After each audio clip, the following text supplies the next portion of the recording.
ஆகிய துணை. ஜீவ சகோதர சகோதரிகள் அனைவருக்கும் எனது அன்பான நமஸ்காரம்.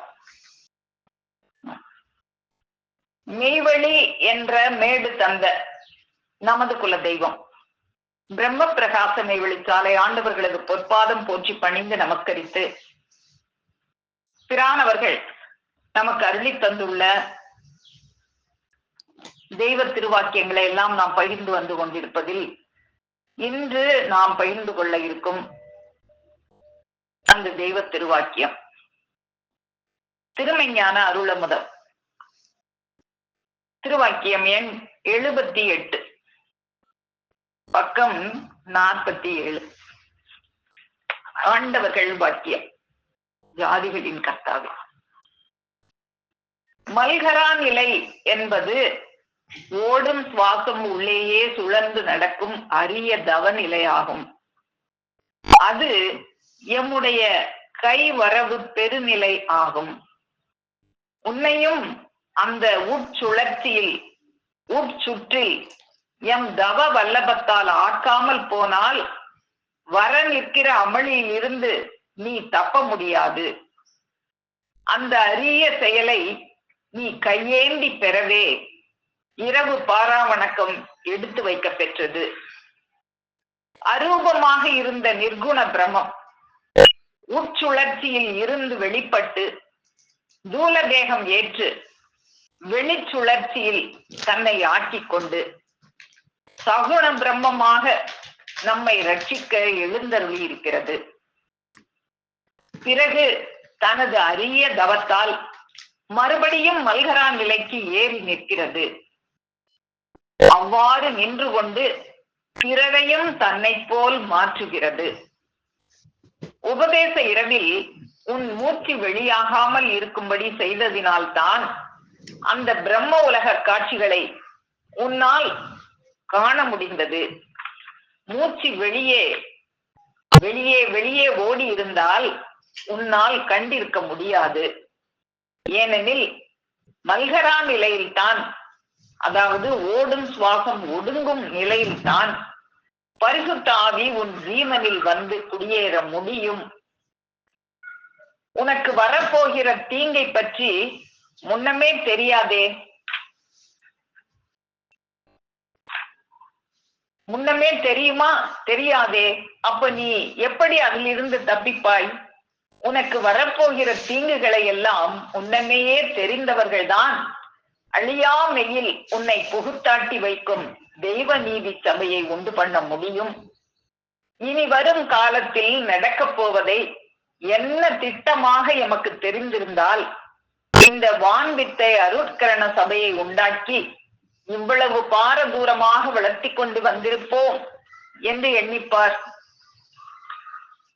பெருமான் அவர்கள் இந்த திருவாக்கியத்துல நமக்கு என்ன அருளி செய்கிறார்கள்? நம்ம எல்லாருமே, மனிதனாக பிறந்த எல்லாருக்குமே ஒரு அமளியானது வர இருக்கிறது.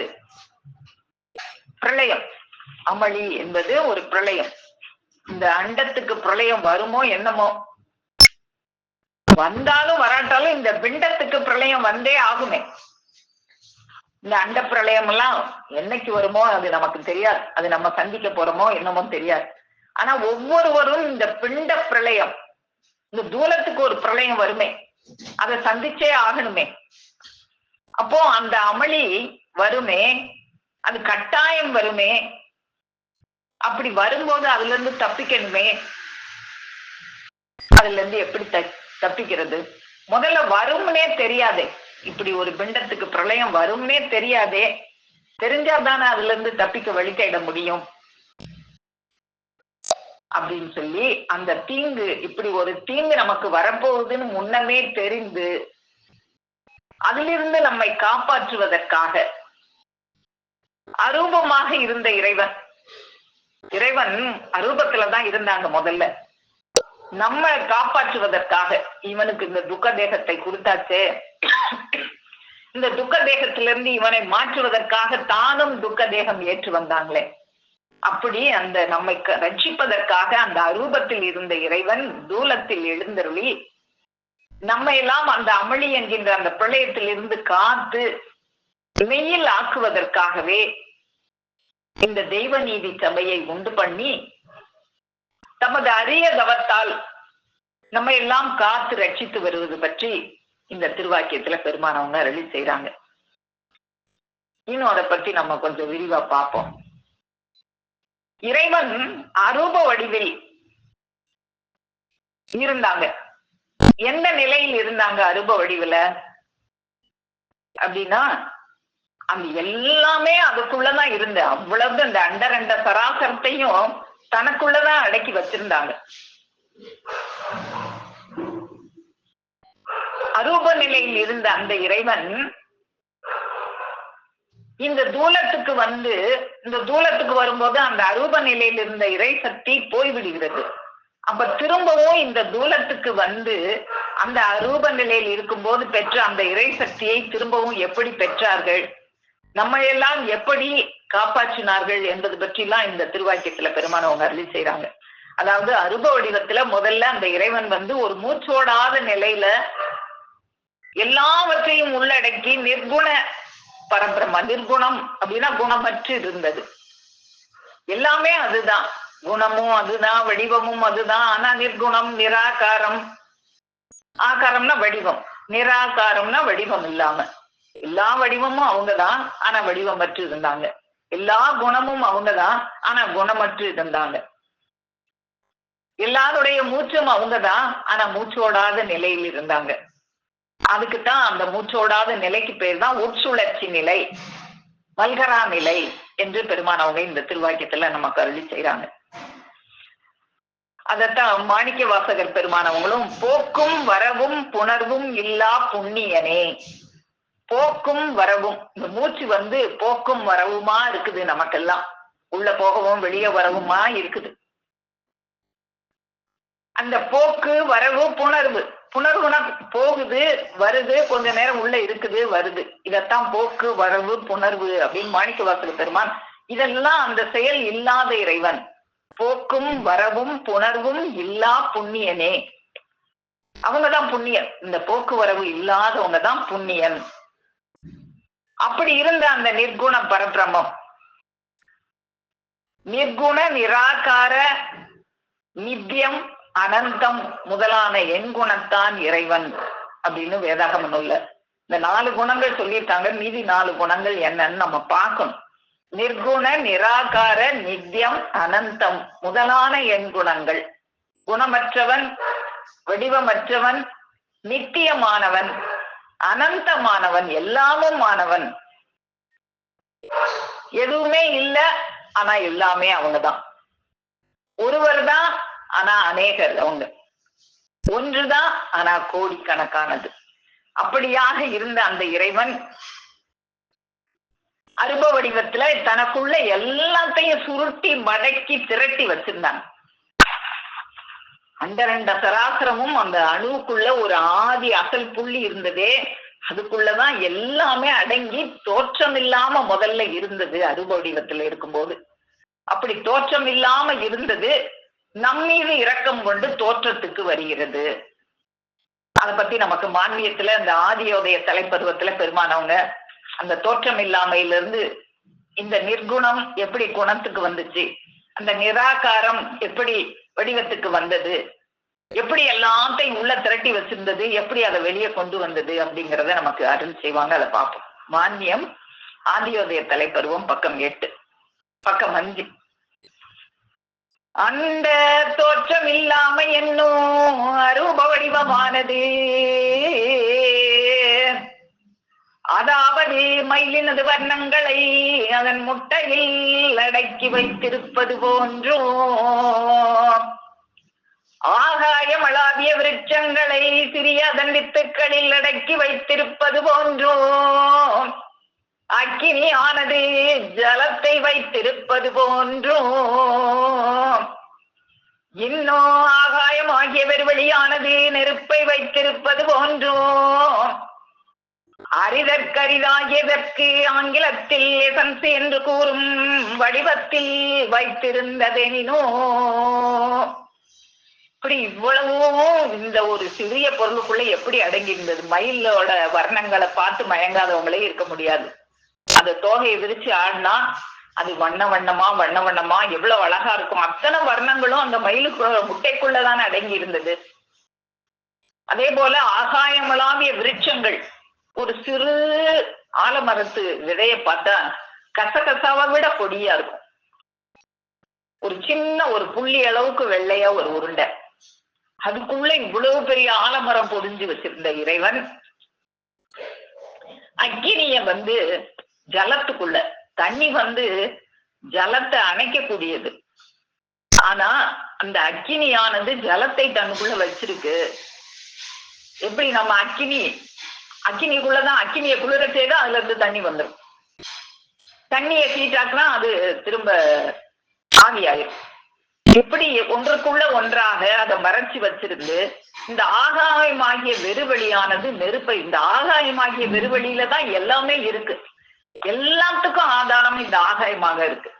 இந்த சந்திர மண்டலம், சூரிய மண்டலம், இந்த பூமியில இருந்து எத்தனையோ அந்தரத்திலையா நிக்குது, அந்தரத்துல நிக்குது. ஆனா அவ்வளத்தையும் ஒரு சக்தி தாங்கி பிடிக்கிட்டு இருக்கு. அதெல்லாம் அந்த தாயாகிய அவ்வளவையும் தன்னிலிருந்து வெளியாக்கி அந்த தாயாகிய ஆகாயம்தான் அவ்வளத்தையும் தாங்கி பிடிச்சுக்கிட்டு இருக்கு. ஆனா அந்த ஆகாயத்துக்கு ஒரு உருவம் இருக்கா? நம்மளே இப்ப ஆகாயத்துலதான் இருக்கோம். நாம நினைச்சுக்கிட்டு இருக்கோம் அந்த பூமியில இருக்கிறோம்னு. இல்ல, நாம ஆகாயமாகிய வெறுவெளியில தான் இருக்கிறோம். எப்படி அப்படின்னு கேட்டா, இப்ப நாம நம்ம இதெல்லாம் நம்ம ஒரு வீட்டுல இருக்கோம், ஒரு வீடு கட்டுறோம், அழகா கட்டுறோம், சுவரெல்லாம் வச்சு அங்கங்க வச்சு அந்த ரூம் இந்த ரூமும் கட்டுறோம். அந்த சுகத்துக்குள்ள குடியிருக்கிறோமா? அந்த வீட்டுல இருக்கிற வெறுவெளியில நம்ம இருக்கோமா? அந்த வீட்டுல இருக்கிற வெறுவெளி தான் நம்ம இருக்கிறோம். நம்முடைய கால் மட்டும்தான் இந்த பூமியில படுது, மீதி எல்லாம் ஆகாயமாகிய வெறுவெளியில தான் இருக்கு. அப்போ இந்த ஆகாயத்துலதான் நம்ம இருக்கிறோம் இப்போ. அப்போ இந்த ஆகாயமாகிய வெறுவெளியானது நெருப்பை வைத்திருப்பது போன்றும், ஆங்கிலத்துல எதையாவது சுருக்கி அதனுடைய சக்தியெல்லாம் திரட்டி உள்ள வச்சிருந்தா எசன்ஸ் அப்படின்னு சொல்லுவாங்களே, அந்த மாதிரி எசன்ஸ் வடிவத்துல அவ்வளத்தையும் சுருட்டி மடக்கி தனக்குள்ள வைத்திருந்தது. இந்த ஓமானம் கூட அதுக்கு பொருந்தாது. இந்த ஓமானத்திற்கும் எட்டப்படாத மேம்பட்ட அரூப வடிவத்தில் சுருட்டி மடக்கி தனதிடத்தை அடக்கி வைத்திருந்த அந்த பிரம்மகுன்றென்னும் சூழ் புடைத்த, அந்த பிரம்மகுன்றென்னும் சூழ் புடைத்த பூர்வ புராதன குடையிருக்கோளமாகிய ஒரு இருக்கோளம் தான் ஒரு பிரம்மம், கூட்டஸ்த பிரம்மமாக ஒரு இருட்கோளமாக இவ்வளத்தையும் உள்ளடக்கி வச்சிருந்துச்சு. எப்படி மயிலினது வர்ணங்களை முட்டையில் அடக்கி வைத்திருப்பது போலவும், ஆகாயமளாவிய விருட்சங்களை சிறிய அதன் வித்துக்களில் அடக்கி வச்சிருப்பது போலவும், இந்த அண்டரண்ட சராசரத்தையும் ஒரு குடையிருட்கோளம், ஒரு கூடஸ்த பிரம்மம் என்ற ஒரு இருட் வஸ்து, அந்த வஸ்து தனக்குள்ள அடக்கி வச்சிருந்தது. அது நம்மீது இரக்கம் கொண்டு இவ்வளத்தையும் வெளியாக்கி தானும் வெளியாகி வருது. கால கால காலம் கடந்த காரிருள் காருண்ய கருப்பை நாம ரூபமற்ற நாதநாதாந்தத்தை பழுவலாம் விழுங்கி பழுவலாம் கடந்து பழுவச்சிருந்த பாரப்பருவத பராபரத்தை ஒலியலாம் திரட்டி ஒலியலாம் உண்டு ஒலியலாம் கடந்து உள்ளடக்கிக் கொண்டிருந்த வல்வூமையை சுவையலாம் விரிக்க சுவையலாம் கடந்து சுருட்டி வைத்திருந்த சுயஞ்சுவை சுயிசுத்த சூதானத்தை நிரமலாம் விரிக்க நிரமலாம் கடந்து நிரமலாம் விரட்டி நிறுத்தி வைத்திருந்த நிதான நிரந்தர நிராஞ்சனத்தை அசைவலாம் கடந்து அசைவலாம் உண்டு அசைவத்திருந்த அநாதி ஆதீன அருட்கோள குன்றை குணமலாம் தாண்டி குணமலாம் விரிக்க குணமற்றிருந்தொரு பெருங்குண பணப்பை மூலமும் கடந்து மும்மூலத்திற்கும் முதலாய வைப்பை எழுத்தலாம் பிறந்து எழுத்தலாம் கடந்த எழுதாத எழுத்தனும் எழுத்தை ஏகநாயக தத்துவாதீதம் என்னும் பரிபூரண புராதன பொறுப்பை வரம்பற்ற நெடுங்காலம் ஏறி நின்ற கடுங்கார குன்றை நிர்விகார ரகித கன்சுல் மகவியாவென்னும் புதையலாகிய கூறிய இருள் வஸ்துவானது. இவ்வளத்தையும் உள்ளடக்கி வச்சிருந்த அந்த கூறிய இருள் வஸ்துவானது தனக்குள்ள இவ்வளவு கஜானா பொருட்களை அடக்கி வச்சிருந்தே இவ்வளவு கஜானா பொருட்களையும் வெளியாக்க வேண்டி, தனது கஜானா பொருட்களை வெளியாக்க வேண்டி எங்கனும் எக்காலத்தும் எவ்விதத்தும் தனக்கு நிகரில்லாத சுத்த சைதன்ய தனிப்பெரும் கருணை என்னும் ஒரு தெளிவான நாட்டத்தை கொண்டு தனக்குள் தானே மல்கராவானதென்ன பெற்ற கடுங்கார விம்மல் என்னும் ஓர் விசும்புதல் உண்டாயிற்று. இவ்வளத்தையும் தனக்குள்ள அடக்கி வச்சிருந்த அந்த அரூப வடிவத்தில் இருந்த அந்த ஈசன் இவ்வளவும் அடக்கி வச்சிருந்தது, அது வெளியாக்குது அப்படின்ற இந்த தேவ ரகசியத்தை எல்லாம் தனக்குள்ள அடக்கி வச்சிருந்த அந்த ஈசன் தானே வந்து இவ்வளத்தையும் நம்மளுக்கெல்லாம் சொல்ல முடியும். வேற மனுஷனால இதை சொல்ல முடியுமா?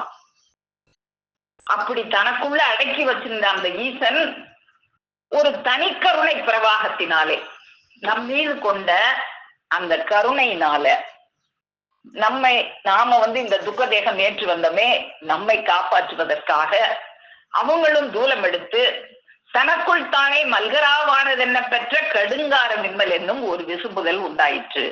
முதலாக ஒரு அந்த அணுவாக அசையாம இருந்த அந்த இருட்கோள குன்று ஒரு உட்சுழற்சி நிலைக்கு முதல்ல வருது வெளியாகிறதுக்காக. அததான் இந்த திருவாக்கியத்துல நமக்கு மல்கரா நிலை, உட்சுழற்சி நிலை, சுவாசமானது உள்ளேயே சுழன்று கொண்டிருக்கிறது. அப்போ இப்படி எல்லாத்தையும் தன்னுள் அடக்கி வைத்திருந்த அந்த வஸ்து கூடஸ்த பிரம்மமாக கூறிய இருள் வஸ்துவாக இருந்தது. நம்மையெல்லாம் காப்பதற்காக ஒரு தனிப்பெருமை கொண்டு அந்த நிர்குண பரபிரம்மமாக இருந்தது. சகுண பிரம்மமாக, நிர்குணம்னா குணமற்று இருந்தது, சகுணம்னா குணத்தோட இருப்பது. அப்ப அந்த நிர்குண பரபிரம்மம் சகுண பிரம்மமாக நம்மை ரட்சிக்க எழுந்தருள்கிறது. அது அரூப வடிவில் சுவாசம் உட்சுழற்சியில் இருந்ததே, அதுக்கு பேருதான் மல்கரா நிலை. அந்த நிலைக்கு அரூபத்தில் இருந்த போதே அந்த மல்கரா நிலைக்கும், அந்த மல்கரா நிலையில அரூபத்தில் இருக்கும்போது இருந்தாங்க. இப்ப தூலத்தில் இருக்கும் போதும் தூலத்துக்கு வந்துட்டாங்க. தூலத்துக்கு வந்தா பிறகும் திரும்பவும் இப்ப தூலத்துக்கு வந்த உடனே இந்த சுவாசமானது நமக்கெல்லாம் போகவும் வரவுமா தான் இருக்கும்.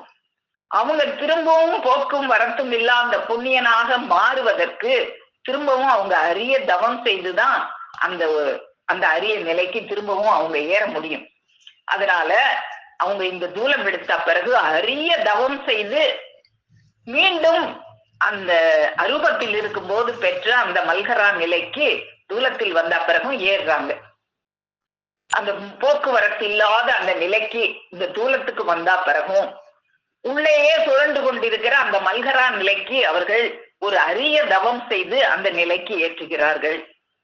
இந்த மூச்சு உள்ள போகும்போது நீ பணக்காரனா இருக்கிற, வெளியே வரும்போது நீ ஏழையாக இருக்கிற அப்படின்னு அருளி செய்வாங்க பெருமானவர்கள்.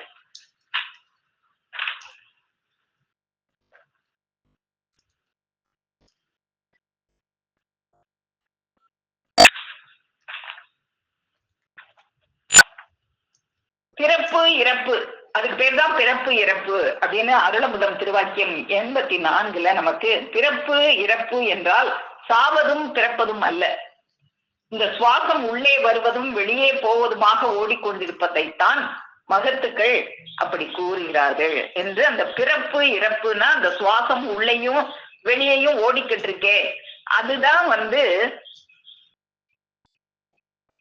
பிறப்பு இறப்பு. சுவாசம் உள்ளேயும் வெளியேயும் போய்கிட்டு இருக்கிறது தான் பிறப்பு இறப்பு நிலை அப்படின்னு நமக்கு இந்த இதுல எடுத்து காட்டுறாங்க. இந்த பிறப்பு இறப்பு இல்லாதவர்கள் அவங்கதான் ஈசன்.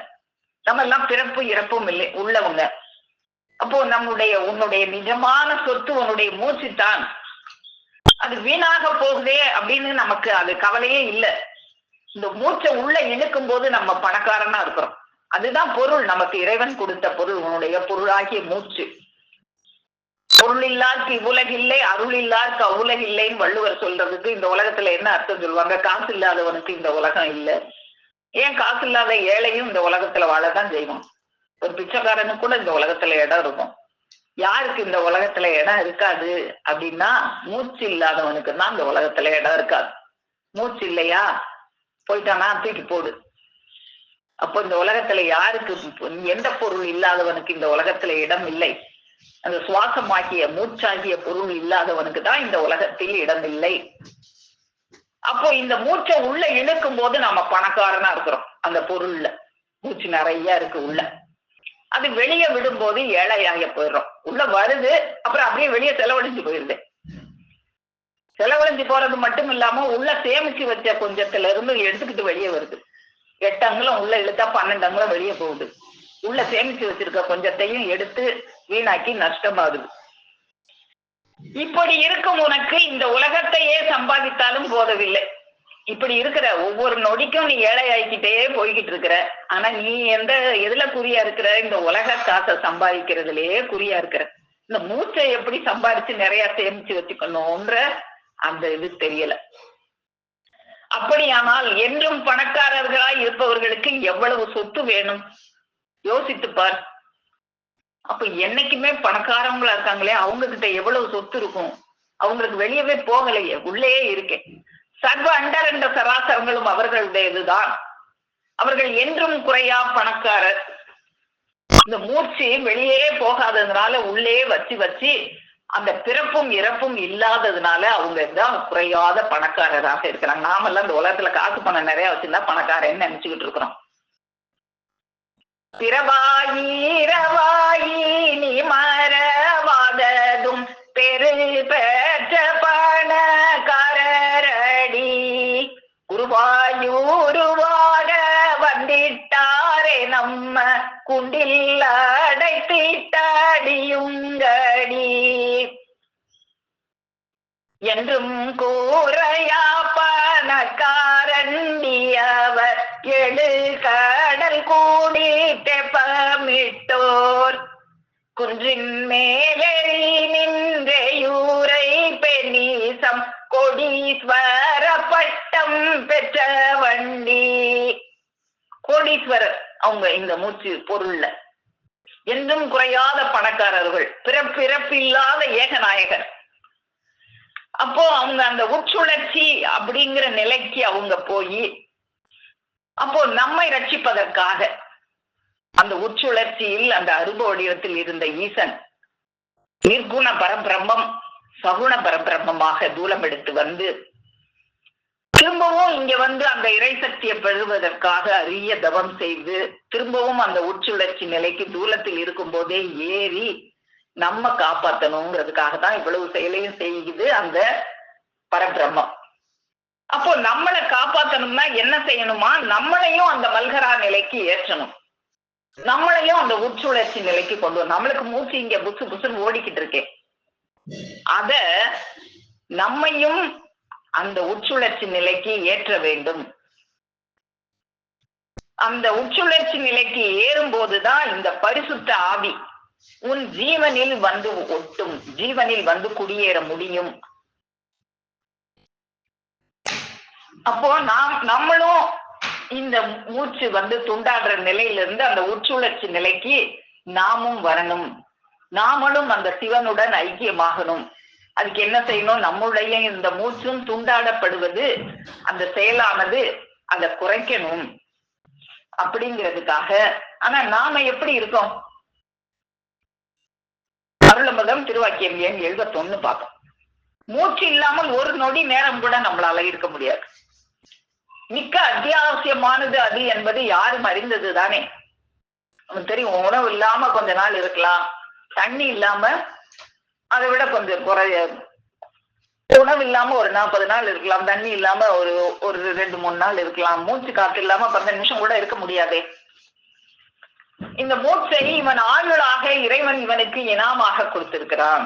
இந்த மூச்சு யாரு கொடுத்த சொத்து? நாமளா மூச்சை வந்து விட்டுக்கிட்டு இருக்கோம். இந்த கொஞ்சம் தண்ணி குடிச்சிட்டு வரேன், இந்த கொஞ்சம் சாப்பிட்டு வரேன்னு நம்ம சொல்லலாம். இந்த கொஞ்சம் மூச்சு விட்டுட்டு வரேன்னு நம்ம சொல்லுவோமா? அது நம்மள அறியாம அது போய்கிட்டு வந்துகிட்டு இருக்கேன். அது அப்ப நம்ம செயலா, அது நம்ம பொருளா? நம்ம பொருள் இல்ல, அது இறைவனோட பொருள். அது இருக்கும் போதே நாம என்ன காரியம் செய்யணுமோ அதை நாம செஞ்சு வச்சுக்கணும்.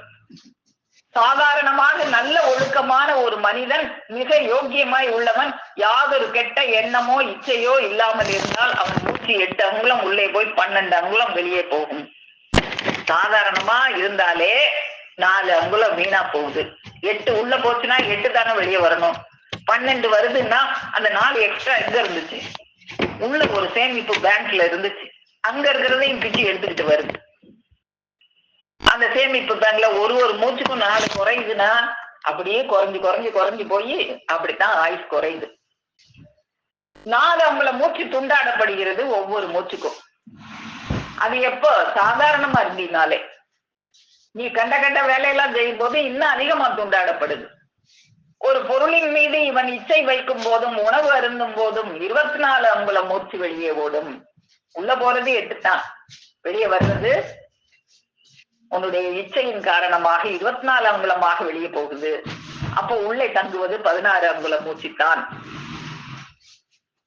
தூங்கும் போது 48 அங்குலம் மூச்சு வெளியே பாய 24 உள்ளே தங்கும். இவன் இன்பம் என்று நினைத்து அனுபவிக்கும் சிற்றின்ப நேரத்தில் இவன் ஜீவனின் அளவாகிய 64 அங்குலம் மூச்சு வெளியே. 64 அங்குலம் மூச்சு தான் ஜீவனுடைய அளவே. இவ்வளவு நீளம் தான் வெளியே போகணும்னு மூச்சுக்கு கணக்கு இருக்கு. மூச்சுக்கு எண்ணிக்கையும் ஆழமும் இருக்கு. இவ்வளவு நீளம் தான் வெளியே போகணும்னு புசுன்னு நீளமா மூக்குல இருந்து எவ்வளவு நீளம் வெளியே போகுது. நீ கோவப்படும் போது ஆத்திரப்பட்டினா அது ரொம்ப நீளமா போகும், திரும்பி வராமே போயிடும் சில நேரம். அதனாலதான் சில பேர் கோவப்பட்டாங்க, ஹார்ட் அட்டாக் வந்துச்சு, செத்து போயிட்டாங்கன்னு சொல்லிடுவாங்க. அதனால சாந்தமா அமைதியா இருந்தா அந்த மூச்சு உள்ளடங்கி போகும். அதனாலதான் தேவையில்லாத குணங்களை எல்லாம் நம்ம வச்சுக்கிட கூடாது. இந்த இறைவன் கொடுத்த இந்த சொத்தை வீணாக்க கூடாது. இப்ப இந்த சிற்றின்பத்தில எல்லாம் ஈடுபடும் போது அந்த மூச்சினுடைய முழு அளவாகி 64 அங்குலம் வெளியே போகுது. சில பேருக்கு அது வெளியே வராம அப்படியே திரும்ப உள்ள வராம போயிடும். அது இறைவன் இரக்கம் கொண்டு அதை திரும்ப கொஞ்சம் உள்ள இழுத்து வைக்கிறாங்க. கிரிக்கெட் முதலிய விளையாட்டுக்கள் எல்லாம் ஆடுகிறானே, இவற்றாலும் அதிக மூச்சு. நம்ம எல்லாம் நினைக்கிறோம் இந்த விளையாட்டு எல்லாம் விளையாண்டா ரொம்ப நல்லது. ஓரளவுதான் அதெல்லாம். மூச்சு வாங்க ஓடி ஃபுட்பால் எல்லாம் விளையாடுறது, அது விளையாடவே கூடாது. மூச்சு பயங்கரமா அந்த 64 அங்குலத்துக்கு மேல வெளியே போய் திரும்ப உள்ள வராது.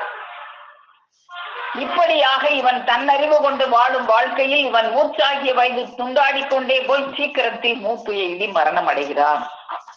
இந்த நிலையில தான் நாம இருக்கோம். இப்படி இருக்கிற நம்மை அந்த மல்கரா நிலைக்கு ஏற்றணும். அப்ப ஏற்றுறதுக்கு எப்படி ஏற்றுறது? அதுக்கு பெருமானவங்க வழி சொல்றாங்க. இப்படித்தான் நீ மூச்சை துண்டாடிக்கிட்டு இருக்க, இந்த மூச்சை அவங்களுக்கு எப்படி மல்கரா நிலையில உள்ளடங்கி உச்சுழற்சியில இருக்கோ, நம்மளுக்கும் அப்படி உச்சுழற்சியில அப்படியே மூச்சு இல்லாம இருக்காங்க அப்படின்னா இல்லாம இல்ல, உள்ளேயே அந்த நாசிக்கு வெளியே வராது. நாசிக்கு வெளியே மூச்சோடாத தவம் அப்படின்னா அது நாசிக்குள்ளேயே அப்படியே வந்து சுழன்றுகிட்டே போகும், வெளியே நீளமா வராது. அந்த நிலைக்கு நம்மளையும் ஏற்றணும். அப்ப எப்படி ஏத்துறது? அதுக்குதான் இந்த உலகத்துல எல்லாம் பிராணாயாமம் பண்ணுங்கன்னு சொல்லுவாங்க. பிராணாயாமம், பிராணன் அப்படின்னா மூச்சு காத்து, யாமம்னா அதை கட்டுப்படுத்துதல். இந்த பிராணாயாமம் செய்ய மூக்க பொத்திக்கோ, மூக்க பொத்திக்கிட்டு மூச்சு உள்ள வை வெளியே விடு, இப்படி எல்லாம் இந்த சுவாசத்தை இப்படி எல்லாம் கட்டுப்படுத்த முடியாது. ஒரு குதிரை ஓடிக்கிட்டே இருக்கு, வேகமா ஓடுது. ஒரு குதிரை அந்த குதிரையை நிப்பாட்டணும்னா அது காலை பிடிச்ச, வேகமா ஓடுதே காலை பிடிச்சு நிப்பாட்டினா நின்றுமா? ஒரு எத்தி விட்டு போய்கிட்டே இருக்கும். அது மேல ஏறி உட்கார்ந்து அந்த லகானை பிடிச்சா அது நின்றும். ஒரு ஃபேன் ஓடிக்கிட்டே இருக்கு, அந்த ஃபேனை நிப்பாட்டணும். அந்த ஃபேனை நிப்பாட்டு பண்ண உடனே அந்த ரெக்கை தானே ஓடுதுன்னு ரெக்கையை பிடிச்சு நிப்பாட்டினா, ரெக்கையை பிடிச்சு தொங்குனா நீ சேர்ந்து சுத்திக்கிட்டு கீழே விழுந்துச்சு ஆக போற. சுவிட்ச் அமர்த்தினா ஃபேன் நின்றுது. அது போல இந்த பிராணாயாமம் இந்த உலகத்துல சொல்லி கொடுக்கறதெல்லாம் எவ்வளவு தீமையானது சொல்லுவாங்க. இந்த யோகா கிளாஸ் பிராணாயாம கிளாஸுக்கு எல்லாம் போனா மூச்சை உள்ள இழுக்கிறது பூரகம், அதை உள்ள கொஞ்ச நேரம் வச்சுக்கிறது கும்பகம், அது வெளியே விடுறது ரேஷகம் அப்படின்லாம் சொல்லுவாங்க. அதுக்கெல்லாம் அது அர்த்தம் இல்ல, அதுக்கெல்லாம் வேற பொருள் இருக்கு, இப்படி எல்லாம் சொல்லி வச்சுக்கிறதுனால எல்லாரும் எப்படி எல்லாம் துன்பம் அடைகிறாங்க. நமக்கு பாட்டை பெருமான் அவர்கள் தெய்வம் அவர்களை சந்திக்கும் போது இந்த பிராணாயாமத்தை தான் பெருமான் அவர்கள் செய்து காட்டும் போது பாட்டை பெருமானவங்க இதெல்லாம் இல்ல பிராணாயாமம்னா இனமறியாமல் இருத்தியே வாழ்வை இறந்தவர் அவர் ஒரு கோடி, இப்படி எல்லாம் வாழ்வை உள்ள கும்பகமா வச்சுக்கிறேன்னு வச்சு செத்து போனவன் கோடி பேரு. இனிய தம்பானம் செய்தெழும்பியே கும்பி தேங்கினோர் அவர் ஒரு கோடி, கனமறியாமல் காற்றினை ஏற்றி கருவியே இறந்தனர் கோடி, கண்டு வாசியினில் ஒன்றை விட்டொன்று கலங்கியே மடிந்தனர் கோடி. இப்படி எல்லாம் இந்த மூக்க மூடிக்கும், அந்த மூக்குல வலது மாச்சில இழு, இடது நாச்சில விடு, உள்ள கொஞ்ச நேரம் மூச்சு அடக்கு, இப்படி எல்லாம் செஞ்சு கலங்கி இறந்தவர்கள் கோடி பேர் இருக்காங்க. இதுக்கு பேர் பிராணாயாமம் இல்ல. இது குதிரை ஓடும் போது அது காலை பிடிச்சி நிப்பாட்டுற மாதிரி, ஃபேன் ஓடும் போது அது ரெக்கையை பிடிச்சி நிப்பாட்டுற மாதிரி. அப்ப அதை எப்படி நிப்பாட்டணும், அந்த மூச்சை எப்படி உச்சுழற்சிக்கு கொண்டு வரணும்னு பெருமானவங்க நமக்கு கற்றுத்தர்றாங்க. ஒரு தெய்வ ஆசானின் திருமுன் அமர்ந்து அவர்களுடைய அருள் வாக்குகளை செவிப்புலன் வழியாக கேட்க கேட்க மூச்சு தானே அடங்குகிறது. இப்ப நமக்கெல்லாம் நம்ம டெஸ்ட் பண்ணி பார்த்தா தெரியும், மூச்சு தானே அடங்கும். நம்ம பேசினாலும் சரி கேட்டாலும் சரி மூச்சு வீணாகாது, அது தானே அந்த உச்சுழற்சிக்கு போயிடும். நாசிக்கு வெளியே மூச்சோடா தவமுடைய ஒரு தெய்வ ரூபகரின் முன்னிலையில் அமர்ந்து செவிக்கு உணவாம் யோக பலனாகிய அருளமுதை அருந்த அருந்த மூச்சு இவன் அறியாமலே அடங்குவதால் ஆயுள் அதிகமாகிறது. அவர்களின் நூலை படித்தாலும் படிக்க கேட்டாலும் பாடினாலும் மூச்சு அடங்கும். இறைவன் நமக்கு செய்த நன்றி ஒவ்வொன்றையும் ஊனி நினைத்து பார்க்கும் நேரத்திலும் மூச்சு அடங்குகிறது. இந்த யோக பலனையே ஒரு தெய்வ ஆசான் உனக்கு பரிசாக அளிக்கிறார்கள். அப்போ மூச்சு அடங்குறது இந்த வெளிய சொல்ற மாதிரி இப்படி மூக்க பிடிச்சு பொத்திக்கிட்டு மூச்சு அடக்கிறது இல்ல. மூச்சு அடக்கணும் அப்படின்னு நினைச்சா அது எப்பெல்லாம் அடங்கும், அந்த யோக பலன் நமக்கு எப்பெல்லாம் வரும், செவி வழியாக அவங்களுடைய வாக்கை கேட்கும் போதும், நூலை படிக்கும் போதும், பிறர் படிக்கிறதை கேட்கும் போதும், இறைவன் செய்த நன்றியை நினைக்கும் போதும் அந்த யோக பலன் நமக்கு கிட்டும். அப்போ இப்படியாக ஜீவன் வலுவடைய செய்யறாங்க. இப்படி எல்லாம் செய்து நம்முடைய ஜீவனை வலுவடைய செய்கிறார்கள். அப்படி வலுவடைய செய்யும் போதுதான் இந்த ஜீவனில் அன்பு பெருகி இந்த ஜீவன் சிவமாக ஆகிறது. அப்புறம் என்னைக்குமே பெருமான் அவர்கள் நாம பேசும்போது அந்த திருவாக்கியத்தை முதல்ல கொடுத்துருவாங்களே. இன்னைக்குமே அன்பை பற்றி அவங்க சொன்னாங்களே, நாமளும் இன்னைக்கு முதல்ல அன்பை பற்றி தான் பேசிக்கிட்டு இருந்தோம். அப்போ இந்த உலகத்தை உயிருக்கு உயிர் சிநேகிதன் அப்படின்லாம் சொல்லுவாங்களே, அது பொய்யே பொய் அப்படின்னு தான் இன்னைக்கு ஆரம்பிச்சாங்க. பொய்யே பொய், உயிருக்கு உயிர் சிநேகிதன் அப்படின்றதெல்லாம் பொய். ஏன் உயிரை நீ தெரிஞ்சு உன் உயிரை ஒன்னா தெரிஞ்சு ரெண்டும் ஒன்னா கலந்தாவில உயிருக்கு உயிர் சிநேகிதன் ஆக முடியும். அப்போ அந்த உயிர் அந்த உயிர் எப்பேற்பட்டது, அந்த உயிர் தானே உனக்கு எல்லாம் சம்பாதிச்சு ஒருத்தன் போய் பேசி சம்பாதிச்சுட்டு வர்றான்னா அந்த பேசுனது எது, அவனுடைய நாக்கு தானே. அந்த உயிர் இருக்கிற வரைக்கும் தானே அந்த நாக்கு அசையும். அப்ப எல்லாமே நமக்கு செய்யறது எது? அப்ப நமக்கு இருக்கிற இந்த நாக்கு மூக்கு ஒவ்வொன்றும் எவ்வளவு கிரயம் பெறும். அப்போ அந்த இத்தனையும் இயக்குகிற அந்த ஜீவனை நம்ம தரிசிக்கிறோமா? அந்த ஜீவனை தரிசிக்கும் போது நம்ம எல்லாமே பெற்றதாக ஆகிறோம். அத எப்படி நம்ம பெறலாம்?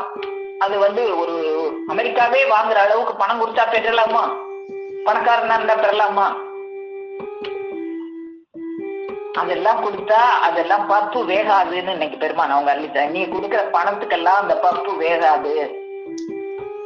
அப்போ எதுல அது நடக்கும்? அன்பனும் காரியத்தினால அது நடக்கும்.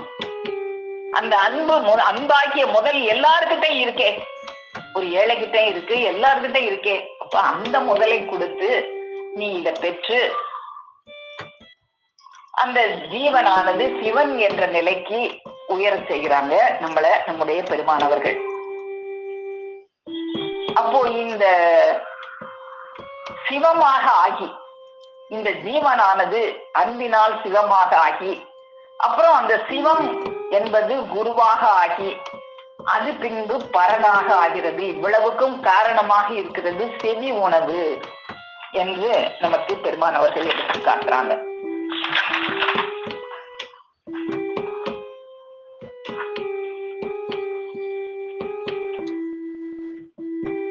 ஓடும் சுவாசம் உள்ள அடங்கும் போதுதான் இவ்வளவு நிலையும் நமக்கு நடக்கிறது. அப்போ இந்த நிலையெல்லாம் அரூபத்தில் இருக்கிற அந்த ஈசன் ரூபம் எடுத்து வந்து தானும் அந்த மல்கரா நிலைக்கு ஏறி நம்மளையும் அந்த மல்கரா நிலைக்கு கொண்டு வந்து அந்த பரிசுத்த ஆவியை நம்முடைய ஜீவனில் வந்து, அப்பதான் அந்த பரிசுத்த ஆவியை நம்முடைய ஜீவனில் குடியேற்றி வைக்க முடியும். அதாவது ஓடும் சுவாசம் ஒடுங்கும் நிலையில் தான் பரிசுத்த ஆவி உன் ஜீவனில் வந்து குடியேற முடியும். அப்போ நம்ம வந்து எப்பெல்லாம் நமக்கு மூச்சு அடங்குதோ அப்பதான் அந்த பரிசுத்த ஆவியாக நமக்குள்ள இருக்கே அந்த பிரம்மம், இந்த சர்வ அண்டரண்ட சராசத்தையும் படைத்த அந்த பரிசுத்த ஆவி, அந்த அரூப வடிவத்தில் தனக்குள்ள எல்லாத்தையும் அடக்கி வச்சிருந்தேன் அந்த ஆவி, அது வந்து நமக்குள்ள நம்ம ஜீவன்ல கலக்கணும் அப்படின்னா நம்மளும் அந்த மூச்சு ஓடாத நிலைக்கு போகணும். அந்த நிலைக்கு போறது எப்படி எல்லாம் போகலான்னு நமக்கு தெய்வம் அவர்கள் எடுத்து காட்டுறாங்க இந்த திருவாக்கியத்துல. அந்த பரிசுத்த ஆவியை பற்றி நமக்கு வந்து கோடாயுதக்கூர் திருவாக்கியம் 129 பக்கம் 129 நினைக்கிறேன். ஆமா, பக்கம் 129 திருவாக்கியம் 118 பார்ப்போம்.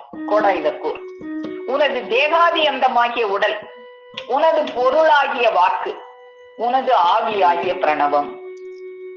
இந்த ஆவியாகிய பிரணவம் தான் அரூபத்தில் இருந்த அந்த ஈசன், அதுதான் கூடஸ்த பிரம்மமாக இருந்தது. இந்த சர்வ அண்டரண்ட சராசரத்தையும் தனக்குள் அடக்கி வைத்திருந்தது. அது நமக்குள்ள குடியிருக்கும் போது அது நம்மளுடையதாக ஆகிறது. உனது ஆவியாகிய பிரணவம் நினைவாகிய பிரம்மம் யாவும் எமது எண்ணத்திற்கு லயப்பட்டு துள்ளி குதித்து நின்றால் மீட்பு நிச்சயம். அப்ப இது எல்லாமே நமது அல்ல. இந்த தேகாதி அந்தமாகிய இந்த உடல் நமக்கு சொந்தம் இல்லை. நமது பொருளாகிய வாக்கு, நம்ம பேசுறோமே, இந்த வாக்கு நமக்கு சொந்தமா ஏதாவது பேச தெரியுமானா தெரியாது. அவங்க சொன்னதை எடுத்து சொல்ல முடியும். ஒரு கண்ணாடி வந்து எப்படி நான் தன்னுடைய உருவத்தை காட்டுதோனா அந்த கண்ணாடிக்குள்ள தெரிகிற உருவம் வந்து அசல் அல்ல. அது போல அசல் எல்லாமே அவங்கதான், நாம அதை எடுத்து காட்டுறோம். உனது ஆவியாகிய பிரணவம், இந்த பிரணவமும் அவங்கதான். நினைவாகிய பிரம்மம், நம்முடைய நினைவும் அவங்கதான். எல்லாமே அவர்கள்தான் என்ற எண்ணத்துக்கு லயப்பட்டு அவங்க எண்ணத்துக்கு நம்ம லயப்படணும். லயப்படுறதுன்னா என்ன? வசப்படுறது. குதிரை லாயம் அப்படின்னா குதிரையை கட்டப்படுகின்ற இடம். அதுபோல நம்ம கட்டப்படுகிற இடம் எதுவாக இருக்கணும்? பெருமானவர்களாக இருக்கணும். ஏகாதியந்தமாகிய உடல், உனது பொருளாகிய வாக்கு, ஆவியாகிய பிரணவம், நினைவாகிய பிரம்மம், இது எல்லாமே பெருமானவர்களுடைய எண்ணத்துக்கு லயப்பட்டு துள்ளி குதித்து நின்றால் மீட்பு நிச்சயம். அப்படி இருந்தால்தான் மீட்பு, இல்லைன்னா மீட்பு இல்லை. இந்த வரப்போற ஒரு அமளி வரப்போகுதுன்னு நம்ம தொடக்கத்துல பார்த்தோமே.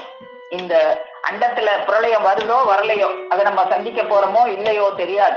ஆனா பிண்ட பிரளயத்தை ஒவ்வொருவரும் சந்திச்சே ஆகணுமே. அதுல இருந்து தப்பிக்கணுமே, மீட்படையணுமே, அந்த மீட்புக்கு வழி வேணுமே. அந்த வழியை தேடாம என்னென்னத்தையோ தேடிக்கிட்டு இருக்கிறோமே. அப்ப அந்த வழியை கற்றுக் கொடுக்கிறார்கள். நீ என்னுடைய என்ன அது ரொம்ப எளிமையான ஒரு வழி, கஷ்டமான வழி எல்லாம் இல்லை. எல்லாமே என்னது இல்ல உங்கதுன்னு சொல்லிட்டு உக்காந்துட்டு இருந்தா போதும். எதுவுமே என்னதல்ல, நானல்ல நீ, நான் என்பதே இல்லை, எல்லாமே நீங்க தான் அப்படின்னு சொல்லிட்டு நீ உட்கார்ந்துட்டு இருந்தனாலே போதும். எல்லாமே அவர்கள் எண்ணத்துக்கு லயப்பட்டு துள்ளி குதித்து நின்றால் மீட்பு நிச்சயம். இந்த மெய்யினிடத்தில் உனக்கு இருக்கிற உனது ஆத்திரத்தின் ஏற்றத்தாழ்விற்கு தக்கபடியே. அப்ப நம்ம எவ்வளவு தூரம் அந்த ஈடுபாட்டோட செய்யற நம்ம பார்த்தோம். 2-3 நாள் நம்ம தொடர்ந்து இதைத்தான் பார்த்துட்டு வரோம். சும்மா போடுபோக்காக அவங்க மந்திரத்தை சொல்லக்கூடாது. உள்ளம் உருகி கண்ணில் கதகதவென்று கண்ணீர் கொட்ட எந்த ஒரு மேலான செயலுக்கு, எந்த ஒரு ஆபத்துக்கு போக இருக்கிறவங்களை காப்பாற்றி எந்த ஒரு மேல்நிலைக்கு ஏற்றி வைக்கிறாங்க அப்படிங்கிறத ஒவ்வொரு நிமிஷமும் நம்ம உணரணும். இல்லைன்னா திரும்ப நீ நரன் என்கின்ற நிலைக்கு நரகத்துக்கே போயிருப்பாருன்னு இன்னைக்கு கூட ஒளிநாடாவுல பெருமானவங்க அறிவு செஞ்சாங்க. அப்போ அந்த நரன்கிற நிலைக்கே இல்லாம மேலான நிலைக்கு நம்மளை ஏற்றாங்களே. அந்த ஆத்திரம் நம்மளுக்கு எவ்வளவு ஆத்திரத்தோட நம்ம பெருமான் அவர்களை பத்தி நினைக்கிறோமோ, பேசுறோமோ, உள்ளத்துல உருகி நினைக்கிறோமோ, அந்த ஏற்றத்தாழ்விற்கு தக்கபடியே உனது மீட்பும் தண்டனையும் படிப்படியாக இருக்கிறது. நீ கோர தண்டனை அடைவதை கண்டு எம்மால் சகிக்க முடியாது. ஆகையால் அதை தடுக்கவே நாம் இப்போது இவ்வளவு ஆத்திரப்படுகிறோம். நம்ம கோர தண்டனை அடைய போறோமேனு ஆத்திரப்பட்டு அந்த நிர்குண பரபிரமம் சகுண பரபிரமமாக தூலம் எடுத்து வந்து இங்க வந்த பிறகு அரிய தவம் செய்து தானும் அந்த மல்கரா நிலைக்கு ஏறி நம்மையும் அந்த மல்கரா நிலைக்கு ஏற்றுவித்து, எப்படி அந்த செவி அமுது உண்ணும் போதுதான் அந்த மல்கரா நிலைக்கு நாம ஏறணும் அப்படின்னு சொல்லி நம்மளையும் அந்த மல்கரா நிலைக்கு ஏற்றி ஒரு பெரிய அமளியில சிக்க இருந்த நம்மளை காப்பாற்றி ஒரு பெரிய பேரின்பத்தை அதை எப்படி நமக்கு கொடுக்குறாங்க அப்படின்னா, அதுக்கு நம்ம ஒண்ணுமே செய்ய வேண்டாம். அந்த ஓசை கொண்ட நடனத்தை செவியால கேட்டுக்கிட்டே இருந்தா போதும். அப்படிதான் அது ஆசின் மாமரை அவங்களுடைய அந்த மாசிலா தனிகையர் மணிமகன் ஓசை கொண்ட நடனத்தால் மனு ஈசனாக ஆகிவிடலாம். அந்த சிவனாகவே ஆகி அந்த சிவனோட நம்ம ஐக்கியமாகி விடலாம். குருவொண்டல் அவர்களிடம் செவி உணவு பருக பருக இவன் மூச்சு அடங்கி ஜீவன் வலுவடைகிறது. அவர்களிடம் அன்பு பெருகுகிறது. அந்த அன்பினால் இவன் சிவனாக்க பெறுகிறான். அப்ப நாமளும் சிவன் ஆகணும், அவங்களோட ஐக்கியமாகணும். நம்ம எல்லாம் ஒன்னாதாகன இருந்தோம். இன்னைக்கு என்ன பாவம் செஞ்சோமோ பிரிஞ்சு இங்க வந்துட்டோம். திரும்பவும் அவங்களோட போய் ஐக்கியமாகணுமே. நாம் எல்லாம் அந்த ஜீவதேக நாட்டில் ஒன்னாகத்தான் இருந்தோம். என்னை யாரோ எவரோ இந்த நானினா போலே கூட்டிக்கொண்டிருக்கும் துணைவரே, எம்மை உன்னுடைய அண்ணன் தம்பி மனைவி மக்களில் ஒருவராக எண்ணுவேன் சோதரரே. நான் வேற யாரோ இல்ல சோதரரே, நம்ம எல்லாம் ஒன்னாத்தான் இருந்தோம். இப்ப பிரிஞ்சு வந்துட்ட, நீ என்ன பாவம் செஞ்சியோ நாம அவங்களோட ஒன்னா இருந்து இங்க வந்து விழுந்துட்டோம் இந்த பூமியில. திரும்ப அவங்களோட போய் ஐக்கியமாகணுமே, அதுக்கு வழிகாட்டுறாங்களே. அவர்களிடம் அன்பு, அந்த அன்பு மட்டும் இருந்தா போதும். அந்த அதை அடையிறதுக்கு தான் அந்த அன்புங்கிற முதலையும் வச்சு படைச்சிருக்காங்க. யாருக்கிட்ட அன்பு இல்ல, அதை எடுத்து யூஸ் பண்றது கிடையாது. அதை எடுத்து ஒரு பெட்டகத்துல பூட்டி வச்சுட்டு கோபம், குரோதம், வஞ்சகம், சூழ்ச்சி இதத்தான் யூஸ் பண்ணிட்டே இருக்கிறது. அந்த அன்பை எடுத்து யூஸ் பண்ணு. அப்படி பண்ண பண்ண அவர்களிடம் அன்பு பெருகும் போது அந்த அன்பினால் இவன் சிவனாக்க பெறுகிறான். பிறகு சிவம் குருவாகி குரு பரனாக ஆகும் அளவுக்கு வளர்ப்பது எல்லாமே எது? செவி உணவு. இந்த உலகத்துல சொல்ற மாதிரி மூக்க பிடிச்சுக்கிட்டு மூச்சை பொத்துறது இல்ல. செவி உணவு பருக பருக ஆசானிடத்தில் அன்பு பெருகும். அந்த அன்பு உன் ஜீவனை சிவநிலைக்கு ஏற்றும் என்கிற இதெல்லாம் ஒரு பெரிய தத்துவம். இந்த தத்துவங்களை எல்லாம் சுருக்கி சுருக்கி சுருக்கி சுருக்கி நம்முடைய தெய்வம் அவர்கள் அதை செய்வாங்களே. திருப்பார்கடல்ல வேதம்னா, வேதம் படிக்கிறதுனா எப்படி எப்படியோலாம் கற்றுக் கொடுப்பாங்க. ஆனா கடைசி நிஜமான பொருளா இருக்காது. அது வேத நூல்கள் எல்லாம் நிஜமான சத்தியமான வார்த்தைகள் தான். அதுக்கு வியாக்கியானம் தப்பு தப்பா சொல்லுவாங்க உலகத்துல. பிராணாயாமம்னா மூக்க பொத்துன்னு சொல்லி கொடுப்பாங்க. எங்க போனாலும் மூக்க பொத்துறது இல்ல. நீ மூக்க பொத்துனீங்கன்னா ஓடுற குதிரைய காலை பிடிக்கிற மாதிரி, ஓடுற ஃபேனை ரெக்கைய பிடிக்கிற மாதிரி அப்படி செய்யக்கூடாது. ஃபேன் அமர்த்தணும்னா சுவிட்ச போடு, சுவிட்ச அமர்த்து. குதிரையை அடக்கணும்னா லகானப்படி. அப்படியெல்லாம் நமக்கு கற்றுக் கொடுத்து நிர்குண வடிவத்தில் இருந்த அந்த பரபிரம்மே சகுண பிரம்மமாக அவதாரம் செய்து நம்முடைய ஜீவனில் சிவன் குடியேறுவது எப்படி என்ற அரிய கலைகளை எல்லாம் நமக்கு கற்பித்து நாளும் அதுக்குண்டான செவி, இந்த செவி உணவின் மூலமாக தான் நம்ம அந்த நிலைமையை அடைய முடியும் என்று அந்த செவி உணவை நாளும் நமக்கு வழங்கி கொண்டிருக்கும் நமது பெருமானவர்களது பொற்பாதம் போற்றி பணிந்து நமஸ்கரித்து என் முத்திப்பேருரை மேலும் மேலும் முழங்கும் என்று கூறி உங்கள் அனைவரிடமிருந்து விடைபெறுகிறேன். அனைவருக்கும் நமஸ்காரம். ஜீவ சகோதரி சாலை சலந்தரி அக்கா அவர்கள். வண்ண மேனியும் பொன்னிறம் மின்னவே அதில் செண்பக மலர் தீர்மானம் பொங்கிடும் பண்ணுடன் பாடும் ஓங்கும் குரலோசை இந்த அண்ணன் தேவர் அனந்தர் குல தந்தையாக வந்து நம்மை அருவாளித்துக் கொண்டிருக்கும் பிரம்மபிரகாச மெய்வழி சாலை ஆண்டவர்களை வணங்கி அனைவருக்கும் நமஸ்காரங்க. இன்னைக்கு உள்நாட வாக்கியத்திலையும் இடையில தான் வந்தேன். உயிருக்கு மேலான தௌலத்து இருக்காங்கிறத அக்கா எடுத்து விட்டாங்க. அப்புறம் சிரஞ்சி என்ற வாளாயத்துக்கு மேலாக வாயிருப்பான் எம அப்படின்னு எடுத்தாங்க. சாவுனா உலகத்து சாவுல வந்துட்டா கடுமையான ஒரு ரசம் வைங்க அப்படின்னு சொல்றாங்க. உயிர் தான் பெருசு, உலகத்துல உயிருக்கு மேல ஒரு தௌலத்தே கிடையாது. அந்த ஜீவ பண்டிதர் நடக்கிற காலத்துல நம்ம கூட்டிக்கொண்டோம்னா அதிர்ஷ்டத்தலையும் தோசித்தலையும் தாண்டான்னு சொல்லுவேன். அந்த ஜீவ பண்டிதர்ல கூட்டிட்டோம்னா அதிர்ஷ்டத்தலை, மற்றதெல்லாம் தோசித்தலை அப்படின்னு உத்தரவு பண்றாங்க. அந்த அன்புங்கிற கிரயத்தை வந்து எல்லாத்தையும் தெய்வம் வச்சு படைச்சிருக்காங்க. அது இறந்து சாப்பிட்றவங்கிட்டையும் படைச்சிருக்காங்க. பக்கம் எடுத்துக்கிட்டாங்க. பொருளுங்கிறது மூச்சுதான். பிச்சைக்காரன் கூட பிச்சை எடுத்து குறைச்சிடறாப்புல, அதுக்கு வந்து சொல்லல தெய்வம் அப்படி அப்படிங்கிற மாதிரி தெய்வமா அதை எடுத்து கொடுத்தாங்க திருவாக்கியத்துல. இறந்து சாப்பிட்றவங்க கூட அன்பு இருக்கு. தங்கத்துல வாழைப்பழம் செஞ்சா யாரு வாங்கலாம்? எல்லாரும் வாங்க முடியாது. பணக்காரன் தான் வாங்கலாம், யாரும் வாங்க முடியாது. அதுதான் எல்லோருமே இந்த பாடல் படிக்கிறாங்க. முன்னால ஒரு காலத்துல வந்திருக்காது, ஏமாளிகள் எல்லாம் விட்டார்கள், இப்ப நரலா கிடந்து நரல அருந்துறார்கள் அப்படிங்கிறத முடிச்சாங்க தெய்வம். அத எல்லோருமே இந்த இன்பம் அறிந்திட எந்த நிட நாட்டம்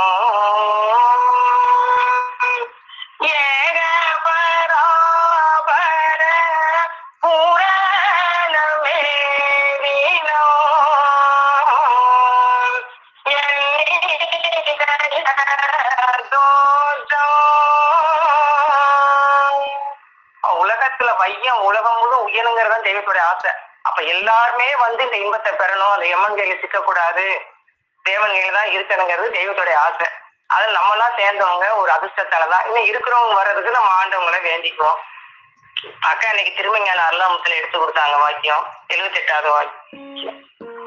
மல்கரா நிலை என்பது ஓடும் சுவாசம் உள்ளேயே சுழன்று நடக்கும் அரிய தவநிலையாகும். அது எம்முடைய கைவரவு பெருநிலையாகும். உன்னையும் அந்த உட்சுற்றில் எம் தவ வல்லபத்தால் ஆக்காமல் போனால் வர இருக்கிற அமளியில் இருந்து தப்ப முடியாது. அதுதான் அக்கா உலகெல்லாம் எடுத்து தெய்வம் சொன்னதை உத்தரவு பண்ணதை சொன்னாங்க.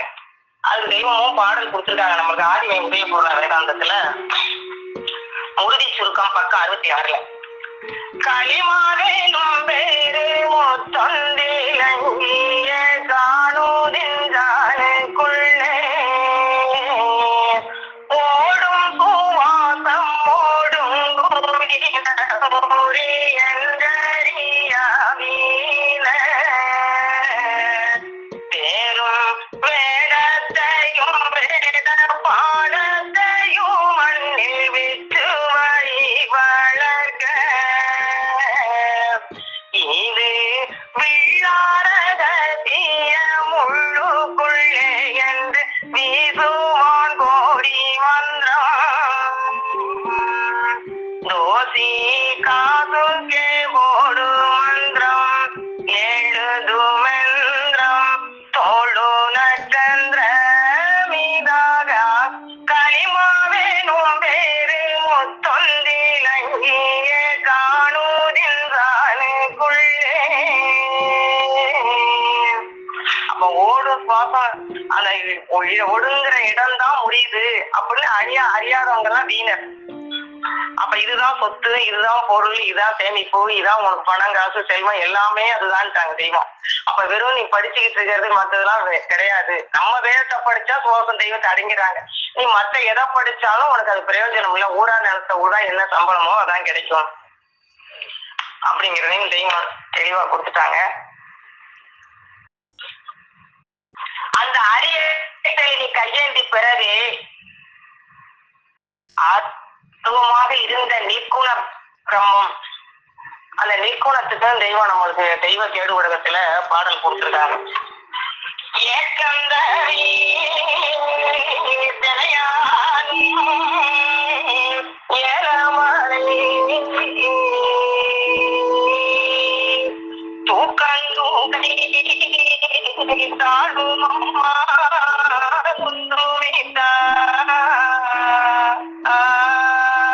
இந்த பார வணக்கம் பாக்குறதுக்கு தூக்கத்தை தொடங்க சொல்லியிருக்காங்க.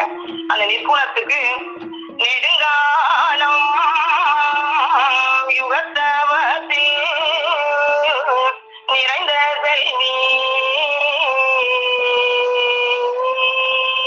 நிர்குணத்தி நெஞ்சில் வந்து நில்லுந்தாயே.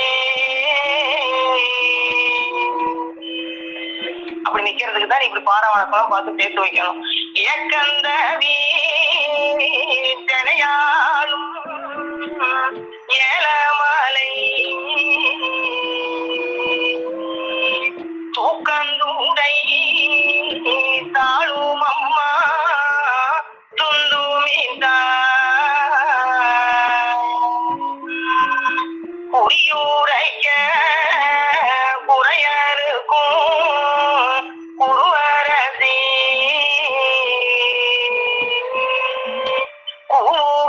கூகின்றேன் வரவேனோ குருலதா. அப்ப பூவே பூவே என்று பூவையில பொய் என்று ஆடெல்லாம் வந்து மறித்த மாதிரி உங்க கூலி வைக்கல வந்து செய்முணவு ஏற்றிக்கிட்டோம்னா அதுவே சுவாசத்தை உள்ள அடங்கும் அப்படிங்கிறத எடுத்து கொடுக்குறாங்க. தூளதேகம் ஏற்றி வெளிச்சுழற்றில் தன்னை ஆட்சி கொண்டு சகுன பிரமமாக நம்மை ரட்சிக்க எழுந்தறி இருக்கிறது. பிறகு தனது அரிய தவத்தால் மறுபடியும் மல்கரா நிலைக்கு ஏறி நிற்கிறது. அவ்வாறு நின்று கொண்டு பிறரையும் தன்னை போல் மாற்றுகிறது. உபதேச இரவில் உன் மூச்சு வெளியாகாமல் இருக்கும்படி செய்ததினால்தான் அந்த பிரம்ம உலக காட்சிகளை முன்னால் காண முடிந்தது. மூச்சு வெளியே ஓடி இருந்தால் முன்னால் கண்டிருக்க முடியாது. ஏனெனில் மல்கரா நிலையில்தான், அதாவது ஓடும் சுவாசம் ஒடுங்கும் நிலையில்தான் பரிசுத்தாவி உன் ஜீவனில் வந்து குடியேற முடியும். உனக்கு வரப்போகிற தீங்கை பற்றி முன்னமே தெரியுமா? தெரியாதே. அப்ப தெரியாம தெய்வம் இப்பொழுது வரைக்கும் நம்ம எடுத்து நம்மளை ஊட்டிக்கிட்டு இருக்காங்க. நம்மளுக்கு அந்த பயங்கிறத அக்கா சொல்லும் போல உருகை நினைச்சாதான் அது வரும். அவங்களுடைய கருணை வந்து அந்த முட்டையில எப்படி அடைக்க வச்சிருக்காங்க ஆன்மீகத்துல எடுத்து கொடுத்தாங்க அக்கா. அந்த அவங்க படைச்ச படைப்புலாம் எந்த அளவுக்கு நமக்கு வச்சிருக்காங்க, நம்ம எந்த அளவுக்கு அசால்ட்டா இருக்கிறங்கிறது அப்பப்ப நீங்க நிறைய ஊட்டிட்டே இருங்க அப்படிங்கிறதே ஆதியோடைய தலைப்பருவத்துல ஆண்டவர்கள் மானியம். அந்த தோற்றமில்லாம வடிவமானது, அதாவது மயிலது வண்ணங்களை அதன் முட்டையில் அடக்கி வைத்திருப்பது போன்றும்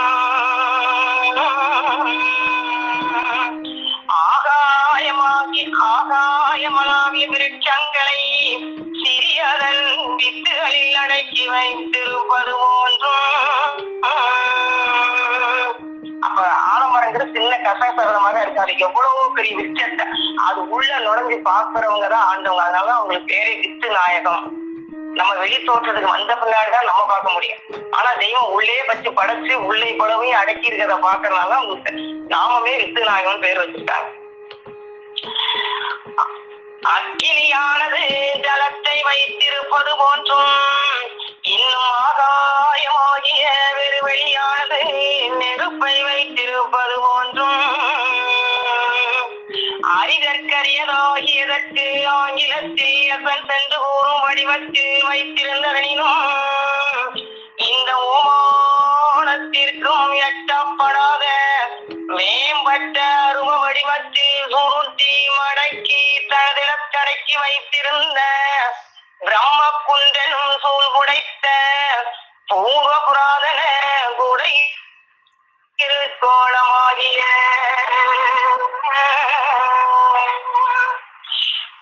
அப்ப வெளியே எப்படி ஆகாயத்தை படைக்க வச்சிருக்காங்க அது மாதிரி உள்ளுக்குள்ளேயும் எசன்ஸ் வடிவத்துல வச்சிருக்கேன் அந்த வஸ்து வச்சு அப்படின்னு உத்தரவு பண்றாங்க தெய்வம். காலங்கடந்த காரிருள் காருண்ய கருப்பை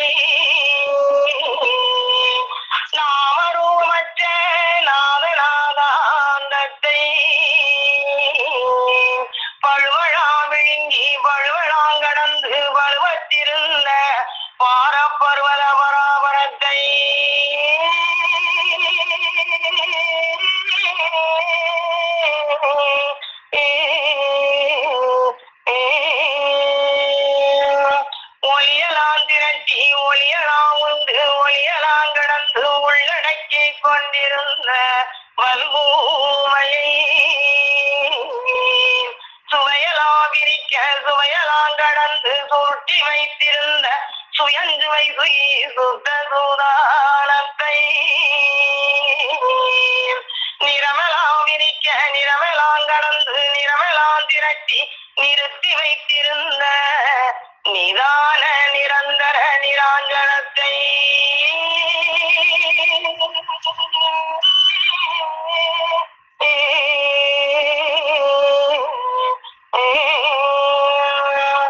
அசைவலாம் கடந்து அசைவலாம் உண்டு அசைவத்திருந்த அனாரியாரினோல கொன்றை குணமெல்லாம் தாண்டி குணமெல்லாம் விரிக்க குணமத்திருந்தொரு பெருங்குண பணப்பை மூலமும் கடந்து மூலத்திற்கும் முதலாய வைப்பை எழுத்தெல்லாம் பிறந்து எழுத்தெல்லாம் கடந்த எழுதாத எழுத்தெனும் எழுத்தை ஏகநாயக தத்துவாதீதமென்னும் பரிபூரண புராதன பொறுப்பை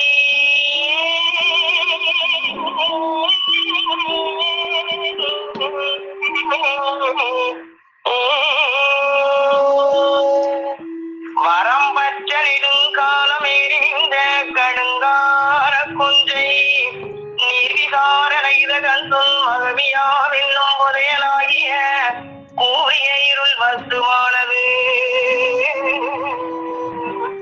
தனது கஜானா பொருள்களை வெளியாக்க வேண்டி எங்கனும் எக்காலத்தும் எவ்விதத்தும் தனக்கு நிகரில்லாத சுத்த சைதன்ய தனிப்பெருங்கருணை என்னும் ஒரு தெளிவான நாட்டத்தை கொண்டு தானே போல பெற்ற கடுங்கார விம்மல் என்னும் ஓர் விசும்புதல் உண்டாயிற்றே.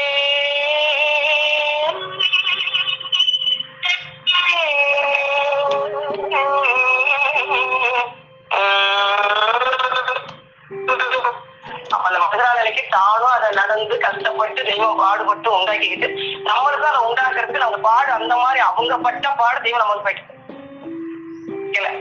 நீ காது கொடுத்து என்னை நம்பிட்டியா நீ காது கொடுத்து கேட்டுட்டே வா. ஒரு மாசம் இருந்தாலும் 12,000 வருஷத்துக்குள்ள நான் கொண்டு போயிடுவேன். அதனால நீ காது கொடுத்து மட்டும் கேட்டு செய்வ அறிஞ்சுக்கிட்டே வா. அப்படி வந்தாங்கன்னா உனக்கு நான் கொண்டே கொடுத்துறேன் அப்படிங்கிறாங்க தெய்வம். அப்புறம் மூலபண்டார பருவத்துல எடுத்து கொடுத்தாங்க அக்கா.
இந்த மாதிரி போனவங்க எல்லாம் கோடியா போகையில நம்ம தெய்வம் நம்ம மட்டும் அடுத்த தலைய தூக்கி எடுத்திருக்காங்கன்னா எவ்வளவு நன்றி சொல்றாங்க தெய்வத்துக்கு நம்ம.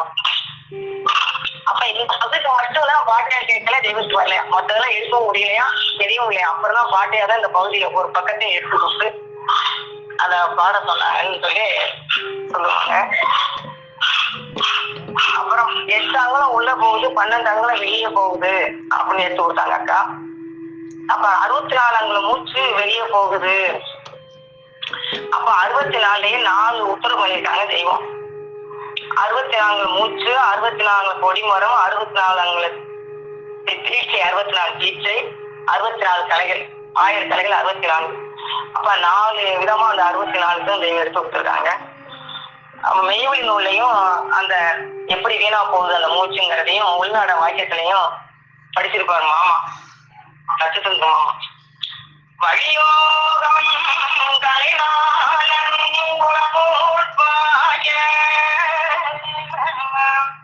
வழிசென்றார் என்றாய் சொல்வார் அழியாது படிப்படி வழிசரிகை முடிந்த முடிவிடமும் காட்டி வட்டமாதித்தியுமை பாலும் காட்டி வழியோகம் கலைநாளன் புலமோட்பாய வழிசென்றோர் என்றார் மலையாய் சொல்வார் அழியாது படிப்படியாய் நின்ற பேச்சை அனைத்தையுமே தெரிந்தவன் போல் பொதுவாய் பேசும் களிம்பான மனத்தவனை புடைத்து தள்ளி காதவழி கபுரத்தே ஒதுங்கி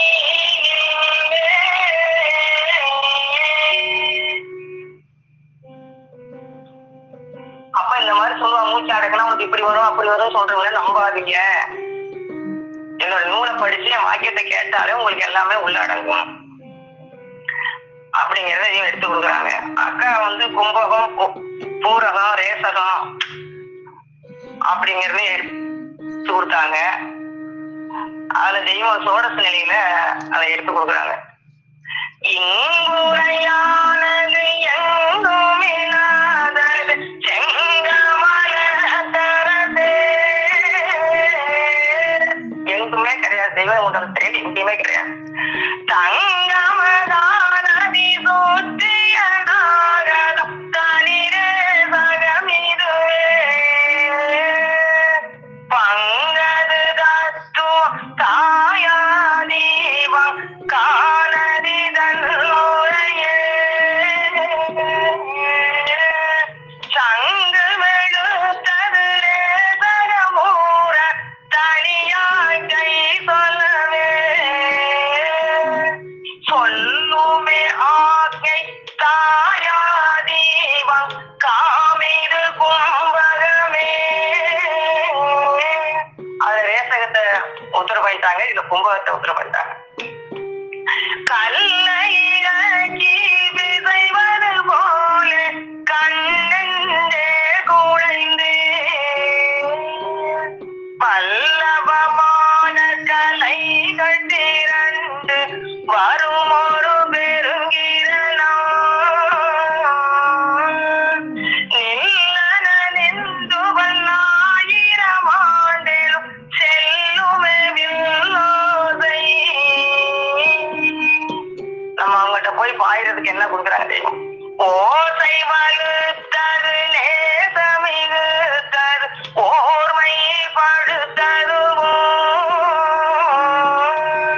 வீசியமே நிலை மேவியுலாவும் விதமினதினதென்றோ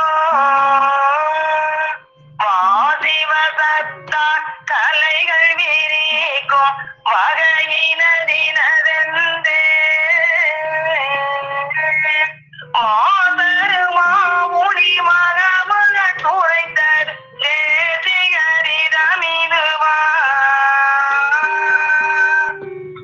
அப்ப அந்த ஓர்மையை அந்த ஓசை வலுத்த நம்ம கூடிக்கிட்டோம்னா அந்த நேசம் விழுத்தணும். அப்ப எந்த அளவுக்கு இந்த வெயில் ஆத்திரத்தோடு இருக்கியோ அது தகுந்த மாதிரிதான் உனக்கு ஒட்டுன்றது மாதிரி அவங்க ஓசையை கேட்டு நம்ம நேசம் வலுத்திக்கிட்டோம்னா நம்மளுக்கு கிடைக்கும். அப்ப எது இதுல வச்சு அவங்களை வச்சு பாக்குறோமோ அப்பதான் நம்மளுக்கு சுவாசம் அந்த நிறைவுல இருந்து தெய்வம் கட்டுப்படுத்திக்கிறாங்க. இப்ப எவ்வளவு எளிமையா வச்சிருக்காங்க, அதை நம்ம பயன்படுத்துகிறதையும் முன்னரங்க குக்கில கொடுக்குறாங்க. பார்வையில் பாண்டியன் தன்னை நீ வைத்தீர பார்க்கும் தோழி வேறு இல்லையா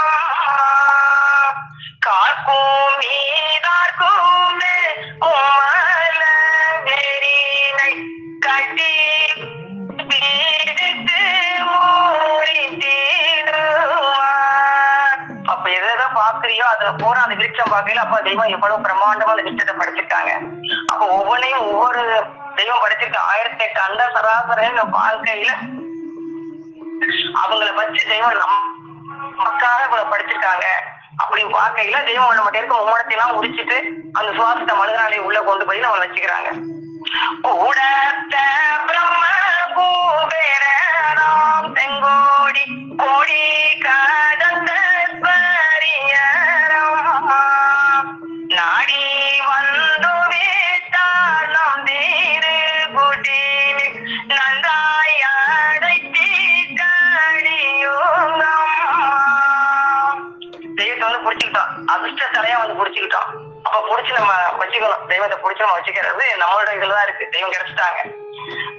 எங்கும் கூடையா பணக்காரண்டியவர் ஏழு கடல் கூடி தபமிதோர் குந்தின் மேலேறி நின்றையூரை பனீசம் கோடீஸ்வர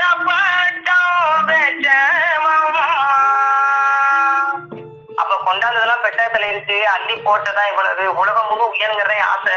எல்லாரும் வந்து இதை பெற்றுக்கணும். யாரும் எம்மட்ட போய் மாட்டக்கூடாதுங்கிறது தெய்வத்துடைய ஆசை. அதனால அவங்க நிறைய வச்சிருக்கேன். கொண்டாந்து நான் முதல்ல சம்பாதிச்சு வச்சிருக்கேன். இப்ப வந்து கேட்கறவங்களுக்கு அள்ளி தர்றேன். எல்லாரும் வாங்க வாங்க அப்படின்னு கூப்பிடுறாங்க தெய்வம். தானானே தானானே தானானே நம்ம தனிகை வள்ளல் தீருகுமார வாழாலுமே நம்ம பாடந்த நிகையர் வள்ளல் பாதம் போற்றி ஆடுங்க என்று தெய்வத்தின் திருவலை போற்றி புகழ்ந்து நாம் அனைவரும் வாழ்வுமாக என்று கூறி முத்திப்பறை முன்றும் முழங்கும். அனைவருக்கும் நமஸ்காரங்க. ஜீவ சகோதரி சாலை அமிர்தவல்லி அக்கா அவர்கள். பிரம்மோதய சாலை ஆண்டாக திருவடி போற்றி பணிந்து நமஸ்கிருத்து சபையில அனைவருக்கும் ஜீவ சகோதர சகோதர அனைவருக்கும் என் அன்பார்ந்த நமஸ்காரம். இன்னைக்கு அக்கா மல்ஹரா நிலை என்ன அப்படின்னு ரொம்ப அருமையா இருந்ததுக்கு அதெல்லாம் எங்களுக்கு தெரியவே தெரியாது. ஏதோ படிச்சுட்டு போயிடுவோம் அவ்வளவுதான். அது மல்ஹரா நிலை என்பது ஓடும் சுவாசம் உள்ளே சுழன்று நடக்கும் அழியா தவ நிலை ஆகும். அது இறைவனுடைய தவ நிலை. மல்ஹரா வந்து ஓடும் சுவாசம் உள்ளேயே அடங்கணும். அது சுவாசம் அடங்குதான் வந்து நம்மளுக்கு எவ்வளவோ பயிற்சியில வெளி உலகத்துல மூச்சு பயிற்சி அப்படி இப்படின்னு சொல்றாங்க. அதெல்லாம் வந்து மூச்சு அடங்காது. அது நம்மள வந்து நஷ்டவாதிகளா தான் ஆக்கும். ஆனா தெய்வத்தினுடைய சந்நிதியை தான் நம்மளுக்கு அந்த மூச்சு அடங்குறது. அதுக்குண்டான வாக்கியங்கள் தான் எடுத்து வச்சுங்க.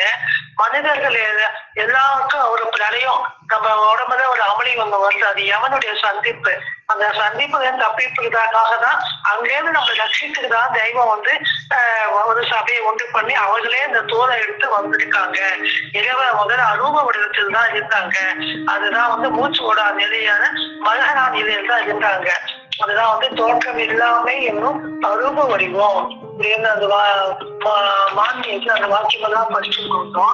அந்த தோற்றம் இல்லாமை என்னும் அரூப வடிவம் வந்து மயிலானது வண்ணங்களை தன் முட்டை அரைக்க வைப்பது போலும் ஆகாய மரமாகிய விருட்சங்களை சிறிய அதன் வித்துக்குள் அரைக்க வைத்திருப்பது போன்றும் அக்னியானது தனத்தை வைப்பது போன்றும் இன்னும் அகாதமாகிய வெகு விளையானது நெருப்பை வைத்திருப்பது போன்றும் அறிதற்கரியதாகிய ஆங்கிலத்தில் எசன்சை என்று கூற வடிவத்தில் வைத்திருந்த அது உமாத்துக்கள் எட்டவே முடியாத அனுபவத்தை சுருத்தி மடக்கி தேர்த்து வைக்கின்ற அந்த பிரம்ம குண்டுல தான் பிரம்ம சுந்தாத்துக்கு காதல் வஸ்துவா இருக்குது. அந்த மகபையா என்னும் புதனாக கூட இருள் வஸ்து வித்தானது. அந்த இருள் வஸ்து தான் வந்து நமக்கு அருள் வித்தாக மாத்துறாங்க. அதுதான் வந்து அவங்க கதானா புரிய விளையாட்ட வேண்டி எங்கும் எக்காலத்தும் எவ்விதத்தும் தனக்கு நிகழில்லாத சொத்த சைத்தன்ய பெரும் தனிப்பெரும் கருணை என்னும் ஒரு தெளிவான நாட்டத்தை கொண்டு தனக்குத்தானே மனிதரா பெற்ற கருணான பிம்பம் என்று விசும்புதல் உண்டாயிற்று. அப்ப அது தனக்குத்தானே மனிதரா ரூபத்தில் ரூபத்துல வந்துக்கிறதுக்காக அந்த விசும்புகள் வெளியில வந்தது. அந்த மகரான ரூபம் வந்து சகுன பிரம்மமா திருப்பி வந்து நம்ம கூட மகரானையும் கருவம் தவம் கொஞ்சம் சகுன பிரம்மமா வந்து உலகம் தோன்று நம்மளை எல்லாம் ரட்சிக்கதான் வந்து இருக்காங்க. மிருகத்தனை அழியத்தவங்க தான் மறுபடியும் அவங்க மகரா நிலைக்கு அவங்க ஏறிக்கிறாங்க. அவ்வாறு ஏறி போன நம்மளையும் அந்த மகரா நிலைக்கு மூச்சு அடங்கிற தலைக்கு ஏத்துறாங்க. அதுக்கு வந்து நம்முடைய மூச்சு அங்க அடங்கணும். அது நம்முடைய மூச்சு துண்டாடப்பட்டு நஷ்டம் அடைவது பாவம். அப்படி ஆகாமல் தடுப்பது புண்ணியம். புண்ணியத்துக்கு ஒரு ஒளி இருக்கிறது, அது ஒரு ஆசான். அவரையே நம்பு, அதை தவிர வேறு ஒருவரையும் நேசிக்காது. அப்போ ஒரு மூச்சு வீணாகாது. நம்ம மூச்சு எங்க அடங்கணும்னா இறைவனிடத்தில் சந்நிதியிலே அடங்கணும். ஆனால் அதுதான் ஒரு தெய்வ ஆசானை திரும்ப அமர்ந்து அவருடைய அருள் வாக்கினை செழிப்புடன் வழியாக கேட்க கேட்க மூச்சு தானே அருங்குகிறது.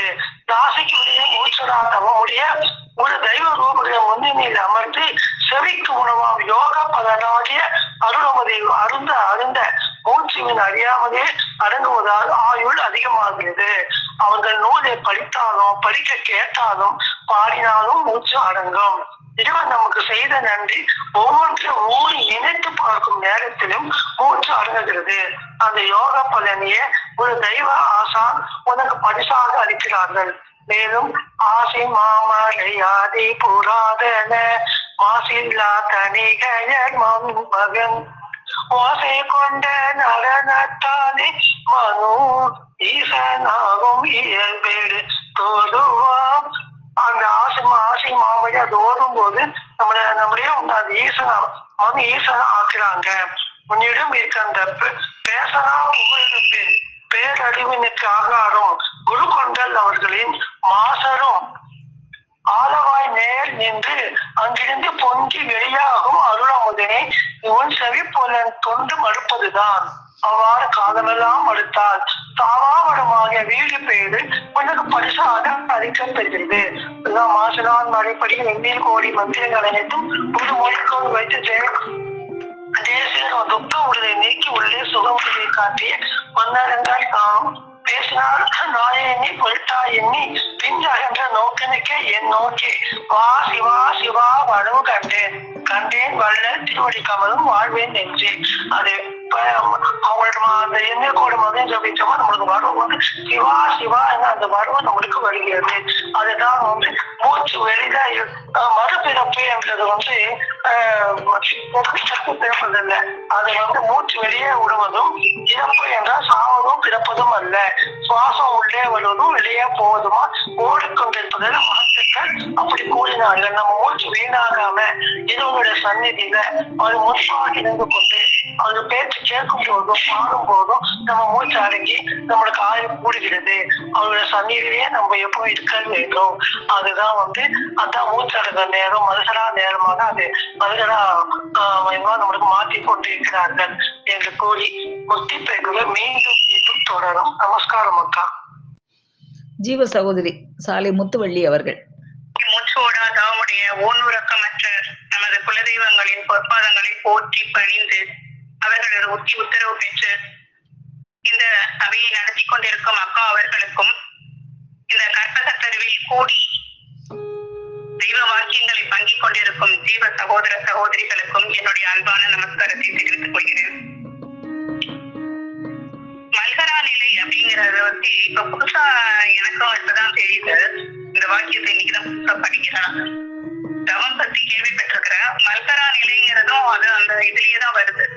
ஓடும் சுவாசம் உள்ளே சுழந்து அடக்கும் அரிய தவ நிலை அப்படிங்கிறாங்க. இது எதுக்காக அந்த இது அப்படின்னா பிரளயத்துல இருந்து தப்புறதுக்காக. அப்புறம் உட்சுழற்சி வெளிச்சுழற்சிங்கிறதும் இன்னைக்குதான் வந்து அந்த வந்து அதோட இத தெரிஞ்சது. உட்சுழற்சி செய்யதான் தெய்வம் அவர்கள் வந்து இருந்த அந்த நிலை வந்து உட்சுழற்சி அப்படிங்கிறாங்க. அருவமாக அந்த இருந்த போது அந்த உட்சுழற்சியில இருந்திருக்கிறாங்க. அத வந்து இப்போ வெளிச்சுழற்சியால அந்த வரதா அத வந்து சகுன பிரம்மம் அப்படின்னு குறிப்பிடுறாங்க. வெளிச்சுழற்சியில தன்னை ஆக்கிக் கொண்டு சகுன பிரம்மமாக நம்மை ரட்சிக்க எழுந்தள்ளி இருக்கிறது அப்படின்னு சொல்றாங்க. நிர்குண பிரம்மம் அருவமாக இருந்த அந்த நிர்குண பிரம்மம் அப்படிங்கிறாங்க. அது வந்து உட்சுழற்சியில் இருந்த நிலையை வந்து நிர்குண பிரம்மம் ஆகவும் இப்ப சுழற்சியில வந்தத சகுன பிரம்மமாகவும் அந்த வாக்கியத்துல குறிப்பிடுறது இன்னைக்கு அறிஞ்சுட்டேன். உபதேச இரவுல நம்மளை வந்து தெய்வமாக்கள் வந்து அனந்தர்களை அந்த உபதேச இரவுல வந்து அந்த அதே அந்த மல்கரா நிலையில அவங்கள வந்து இது பண்ணாதான் அந்த பிரம்ம உலக காட்சிகளை அவங்கள வந்து காண முடியும். இல்லைன்னா மூச்சு ஓடிட்டு இருந்தா அந்த காட்சிகள் எல்லாம் அவங்க காண முடியாது. அந்த மல்கரா நிலையில தான் அந்த ஓடும் சுவாசம் ஒடுங்க நிலையில தான் அந்த பரிசுத்த ஆவி வந்து வெளியேறுது உன் ஜீவன்ல அப்படின்னு அதுல வந்து சொல்லியிருக்கிறாங்க. அப்பா வந்து அந்த பிறப்பு இறப்பு அப்படிங்கிற அந்த வாக்கியத்தையும் சொல்லியிருந்தாங்க. வாக்கியம் 84. சாவதும் பிறப்பு இறப்புன்னா சாவதும் பிறப்பும் அல்ல அப்படின்னு, சுவாசம் உள்ளே வருவதும் வெளியே போவதுமாக ஓடிக்கொண்டிருந்ததுதான் அப்படின்னு அந்த இதுல வருது. பிறப்பு இறப்பு இல்லாதவங்க வந்து ஏகநாயகன் அப்படின்னு வருது. வாக்கியம் 71ல சாதாரணமா நம்ம மூச்சு வந்து 8 அங்குலம் வெளியாகி 12 உள்ள போகிறது 8 அங்குலம், வெளியே போறது 12 அங்குலம். அப்போ நஷ்டம் வந்து ஒரு 4 அங்குலம் நஷ்டம் வருது. அப்ப பொருள் மேல இச்சை வைக்கும் போது 24 அங்குலம் வெளியே போகுது, 16 அங்குலம் உள்ள போனா 24 அங்குலம் வெளியே வருது. அதே மாதிரி உணவு அருந்தும் போதும் நமக்கு வந்து நம்ம ஜீவன் வந்து மூச்சு வந்து நஷ்டமாகுது அப்படிங்கிறாங்க. தூங்கும் போது 24 அங்குலம் உள்ள போகுதான், வெளியே வந்து 48 அங்குலம், 24 அங்குலம் நமக்கு வந்து நஷ்டமாயிடும். இதே சிற்றிங்கம் அனுபவிக்கும் போது 64 அங்குல மூச்சு உள்ளவும் 64 அங்குல மூச்சு வெளியே போகுது. அப்ப நம்ம அந்த சாவுங்கிற நிலைக்கு நம்ம வந்து போயிடுறோம். அப்ப அந்த தெய்வ ஆசானுடைய அருளால் தான் அப்ப அந்த இது வந்து திரும்ப நம்ம மூச்சு வந்து வருது. அப்ப அந்த மூச்சை வந்து எப்படி நம்ம வந்து இது பண்றது அப்படின்னு அந்த வாக்கியத்துல அவங்க இப்ப நம்மளால வந்து தவம் செய்ய முடியாது. பெரியவர்கள்லாம் வந்து உடல் பொருள் ஆவி சத்தம் செய்து அவங்களையே இது பண்ணி அந்த ஒரு தவங்கிற அந்த நிலை வந்து சாதாரண நிலை இல்லை.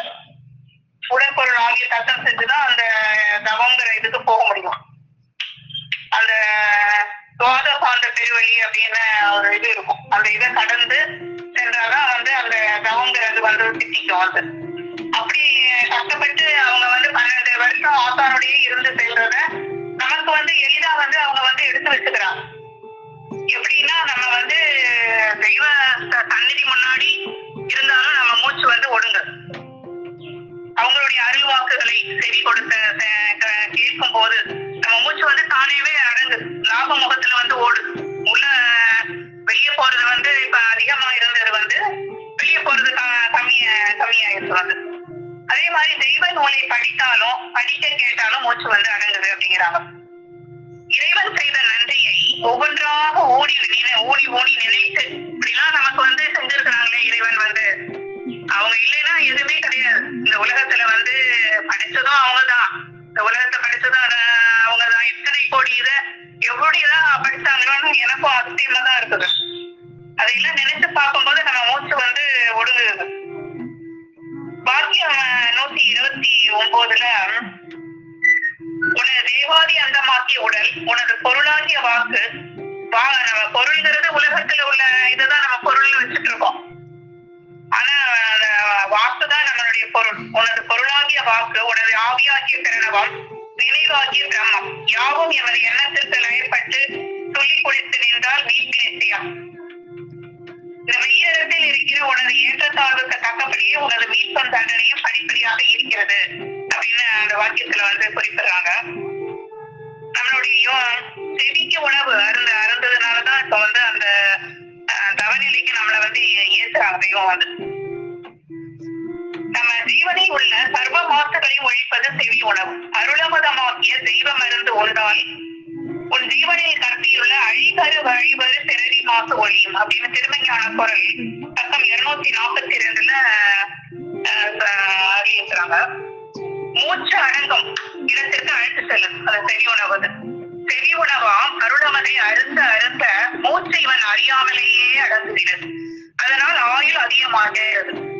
ஆண்டவர்களின் நூலை படித்தாலும் படிக்க கேட்டாலும் பாடினாலும் மூச்சு அடங்குகிறதுன்னு இப்ப அந்த அருளமதத்துல நம்ம படிச்சோம். நம்ம புகழுடம்பை வளர செய்வது நம்ம அந்த செய் உணவு. அந்த ஆசின் மாமரை அந்த பாடல்ல மொதல் ஓசை கொண்ட நடன ஈசனாகும் சொல்லுவாங்க.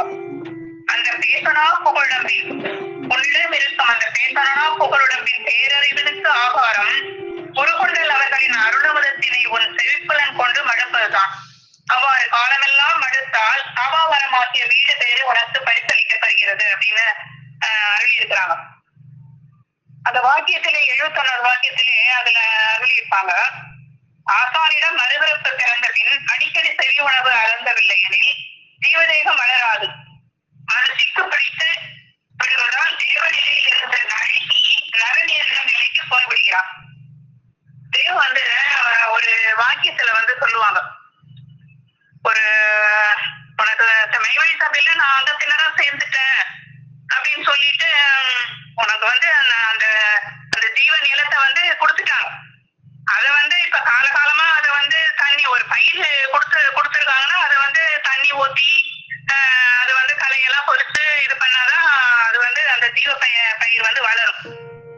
உனக்கு கொடுத்ததுக்காக அந்த ஜீவ தேகத்தை இனாமா கொடுத்ததுக்காக அதை பராமரிப்பு இல்லாம அதை வச்சிருந்தா அது களமண்டி போயிடும். அதை உழுது பயிரிட்டாதான் அது விளைவுக்கு வரும். எப்படி வெளி உலகத்துல ஒரு பயிர் விளையுதோ அதே மாதிரி அந்த ஜீவ பயிரும் அதுக்கு தண்ணி ஊத்தி காலகாலம் அதை பார்த்தாதான் அது விளையும். தேவர்களிட அன்பு அந்த செடியோட தேவர்களுடைய அன்பு பெருகத்துல பேரவண்ணம் கேட்க என்னோடம்பு கோடிக்கும் போதையமோதேறு என்று ஊதிடோ சங்கே. வேதத்தை நம்ம வாய் விட்டு படிக்கணும் அப்படிங்கிறான். எப்பயுமே மனசுக்குள்ள படிக்கக்கூடாது. சாதாரணமா நம்ம இதுல எல்லாம் வருது, நம்ம மனசுக்குள்ள படிக்கிறோம். அது மனசுக்குள்ள படிக்கிறது இப்ப நிறைய பேர் எல்லாரும் அந்த வாக்கியங்கள் எல்லாம் இதுல போடுறாங்க. அப்ப நம்ம வாய் விட்டா படிக்கிறோம், மனசுக்குள்ளதான் படிக்கிறோம். அதெல்லாம் அந்த வாய் விட்டு படிக்கிறதுனால நமக்கு எந்த பிரயோஜனம் கிடையாது, தவம் கிடையாது. படிப்பதாகியது எல்லா மந்திரங்களும் தோய படிக்க வேண்டும். வாயில் சொல்லும் ராகனாலும் செவி கேட்க வேண்டும். செவி கேட்டதினரே மனம் அதை தெரிந்து கொள்ளும். அதன் பிறகுதான் அறிவு உணர முடியும்.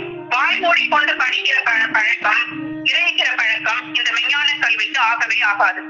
வேதத்தை வாய்விட்டு படிப்பதால் அறிவு குணங்கள் ஒவ்வொன்றும் அதை பருகின்றன. அதில் சாந்தி ஆகிய சலாமத்து இருக்கிறது அப்படின்னு போட்டா இதுக்கு ஒரு வாக்கியம் 282 அறிவிப்பாங்க. அதுக்கப்புறம் நம்ம படிக்கிறோம். அதை இப்ப பிறரிடம் பேசுறது அதுவும் நமக்கு அந்த மூச்சடங்கு இடத்துக்கு தான் நம்மளை கூட்டிட்டு போகும். ஒரு ரட்சிப்புக்குரிய தேவ ரகசிய செயலே இந்த வாக்கியமாக இறக்கப்பெறுகிறது. அதை ஒரு செவியில் வாங்கி சிந்தித்து பிறரிடம் பேசுவது தவத்தைக்கான எத்தனையோ மடங்கு அதீதமான உன்னிடம் உடையது அப்படின்னு கூட இதுக்கு ஒரு வாக்கியம் 113 சொல்லியிருக்காங்க. அப்ப நம்ம அவங்க சொன்னதை மறுபடியும் ஒருத்தர் வாங்கி கொள்ளும் போது நம்ம நிச்சயமா நமக்கு அந்த சிரஞ்சீவி வாழ்வு வர நமக்கு நிச்சயமாகட்டும். இன்னொரு இதுலயும் இது பண்ணிருக்காங்க. நீங்கள் செவியேற்றம் பெற்ற மதிப்பொழி வரங்களை ஒவ்வொன்றாக சிந்தித்து உங்களுக்கிடையில் அளவலாவிக் கொண்டால் அதுவே போதும். சிரஞ்சீவி வாழ்வு நிச்சயமாக உங்கள் தலைக்கு கிட்டோம்னு அருளமத வாக்கியம் 114 சிவமர்கள் அறிவித்தாங்க. அப்புறம் நேற்று அன்னைக்கு சிவாய நம்ம பத்தி நான் சொன்னோம். சிவாய நம்ம சிந்தித்து இருந்தாலும் நமக்கு அந்த அவங்களுடைய இது அந்த தவ பலன்களும் நமக்கு வரும் அப்படின்னா நம்ம படிக்கிறத விட அதிகமா பேசணும் அப்படின்னு தெய்வமார்கள் ஒரு வாக்கியத்துல அருளியிருக்காங்க. அவங்க ஜீவன் முக்தன் அப்படிங்கிறாங்க. துணியை அதிகமா மெய்சையில செலவு செய்யணும் அப்படிங்கிறாங்க. ஒருவன் தான் படிக்கிற அளவை விட அதிகமாக பேச வேண்டும். இல்லைன்னா அதுவே அவன் ஜீவனில் கலையாக மண்டி விடுவான். அவன் படிச்சுட்டு நம்மளே போயிட்டு இருக்கோம்.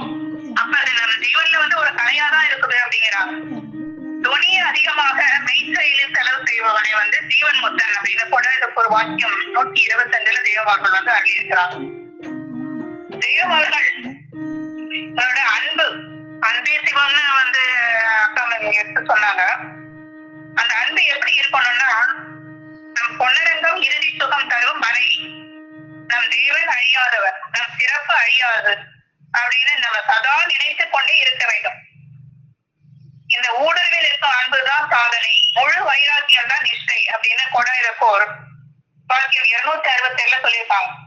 அதுக்கு ஒரு எக்ஸாம்பிள் சொல்லியிருக்காங்க. உன்னோட மனைவி வந்து உன்னோட காட்டு ஒழுக்க அன்பு வந்து வாய் சொல்லாம இருக்குது. வாயிலேயே வந்து ஒரு மனைவி வந்து கணவன்கிட்ட இது பண்ற அன்பு வந்து வாய் சொல்லா இல்ல, செயல்ல தான் இருக்குது.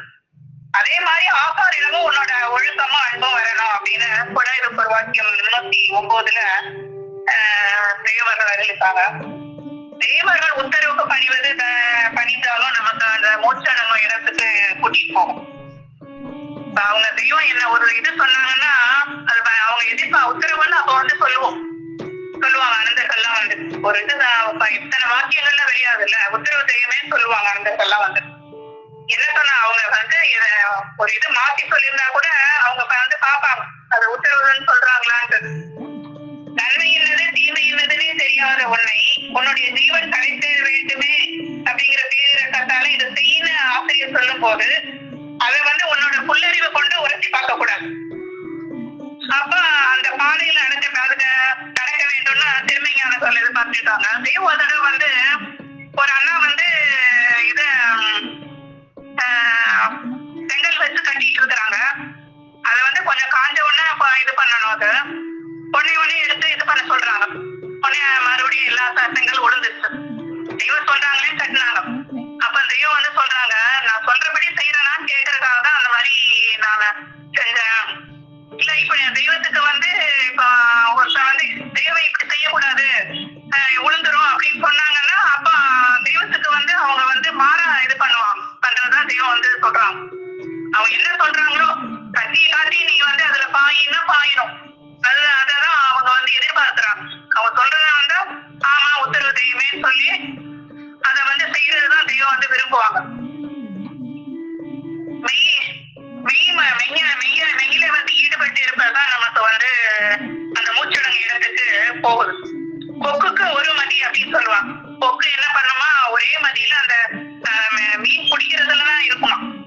அதே மாதிரி உனக்கு வந்து ஒரே மதி இருக்கணும். உன்னுடைய செயல் எண்ணம் நடக்க எல்லாமோ எந்த அளவுல மெயில ஒட்டி படிந்து இருக்குதோ அதே அளவுலதான் என்னோட பிரீதியும் உண்மையில இருக்கும் அப்படின்னு கூட இதுக்கு ஒரு வாக்கியம் 256 தெய்வம் அருளியிருப்பாங்க. அப்ப இன்னொரு இதுல வந்து அவங்கள வந்து நினைக்கணும். என்னோட வழிபாட்டில் நடப்பது தான் வந்து அந்த மூச்சடங்கு இடத்துக்கு இழுத்து போகுங்கிறாங்க.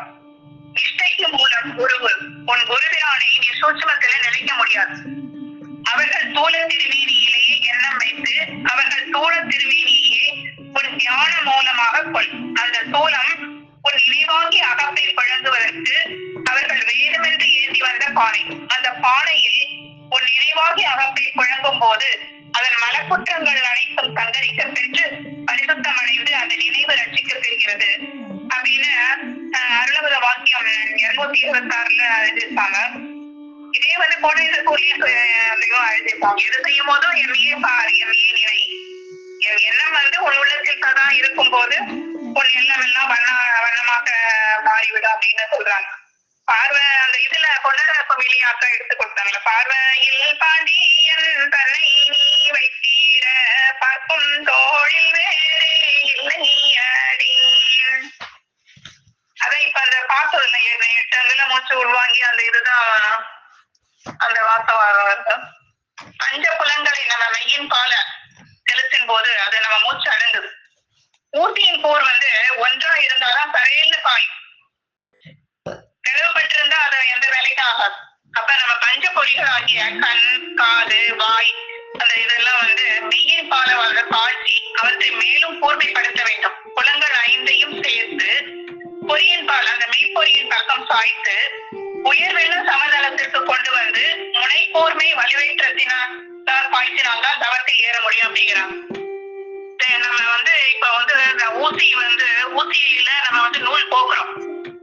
அப்ப நம்ம என்ன ஒரு கான்சென்ட்ரேஷன் இருந்தா அந்த ஊசியில நூல் போக்க முடியும். நம்மளுடைய எண்ணம் வந்து ஒரு கான்சென்ட்ரேஷன்ல இருந்தாதான் அவங்க வந்து அந்த அடக்கம்ங்கிற அந்த செயல் வந்து ஊசிமணி வாசல் கமல் கடந்து நம்மளை வந்து ஏற்றணும். அப்ப அந்த நம்மளுடைய எண்ணம் வந்து அவங்க எண்ணத்துக்கு வந்து லயப்பட்டு இருந்தாலும் அந்த ஊசியில அவங்க நூல் போட்டு நம்மள வந்து அந்த எல்லைக்கு வந்து அவங்க ஏற்ற முடியும். புலன் என்பது உன் நினைவு, பொறி என்பது அறிவு. புலன் வழி செல்லாமல் பொறியின் ஆசானாகிய வழி நம்ம வந்து செல்லணும். ஐம்போரி என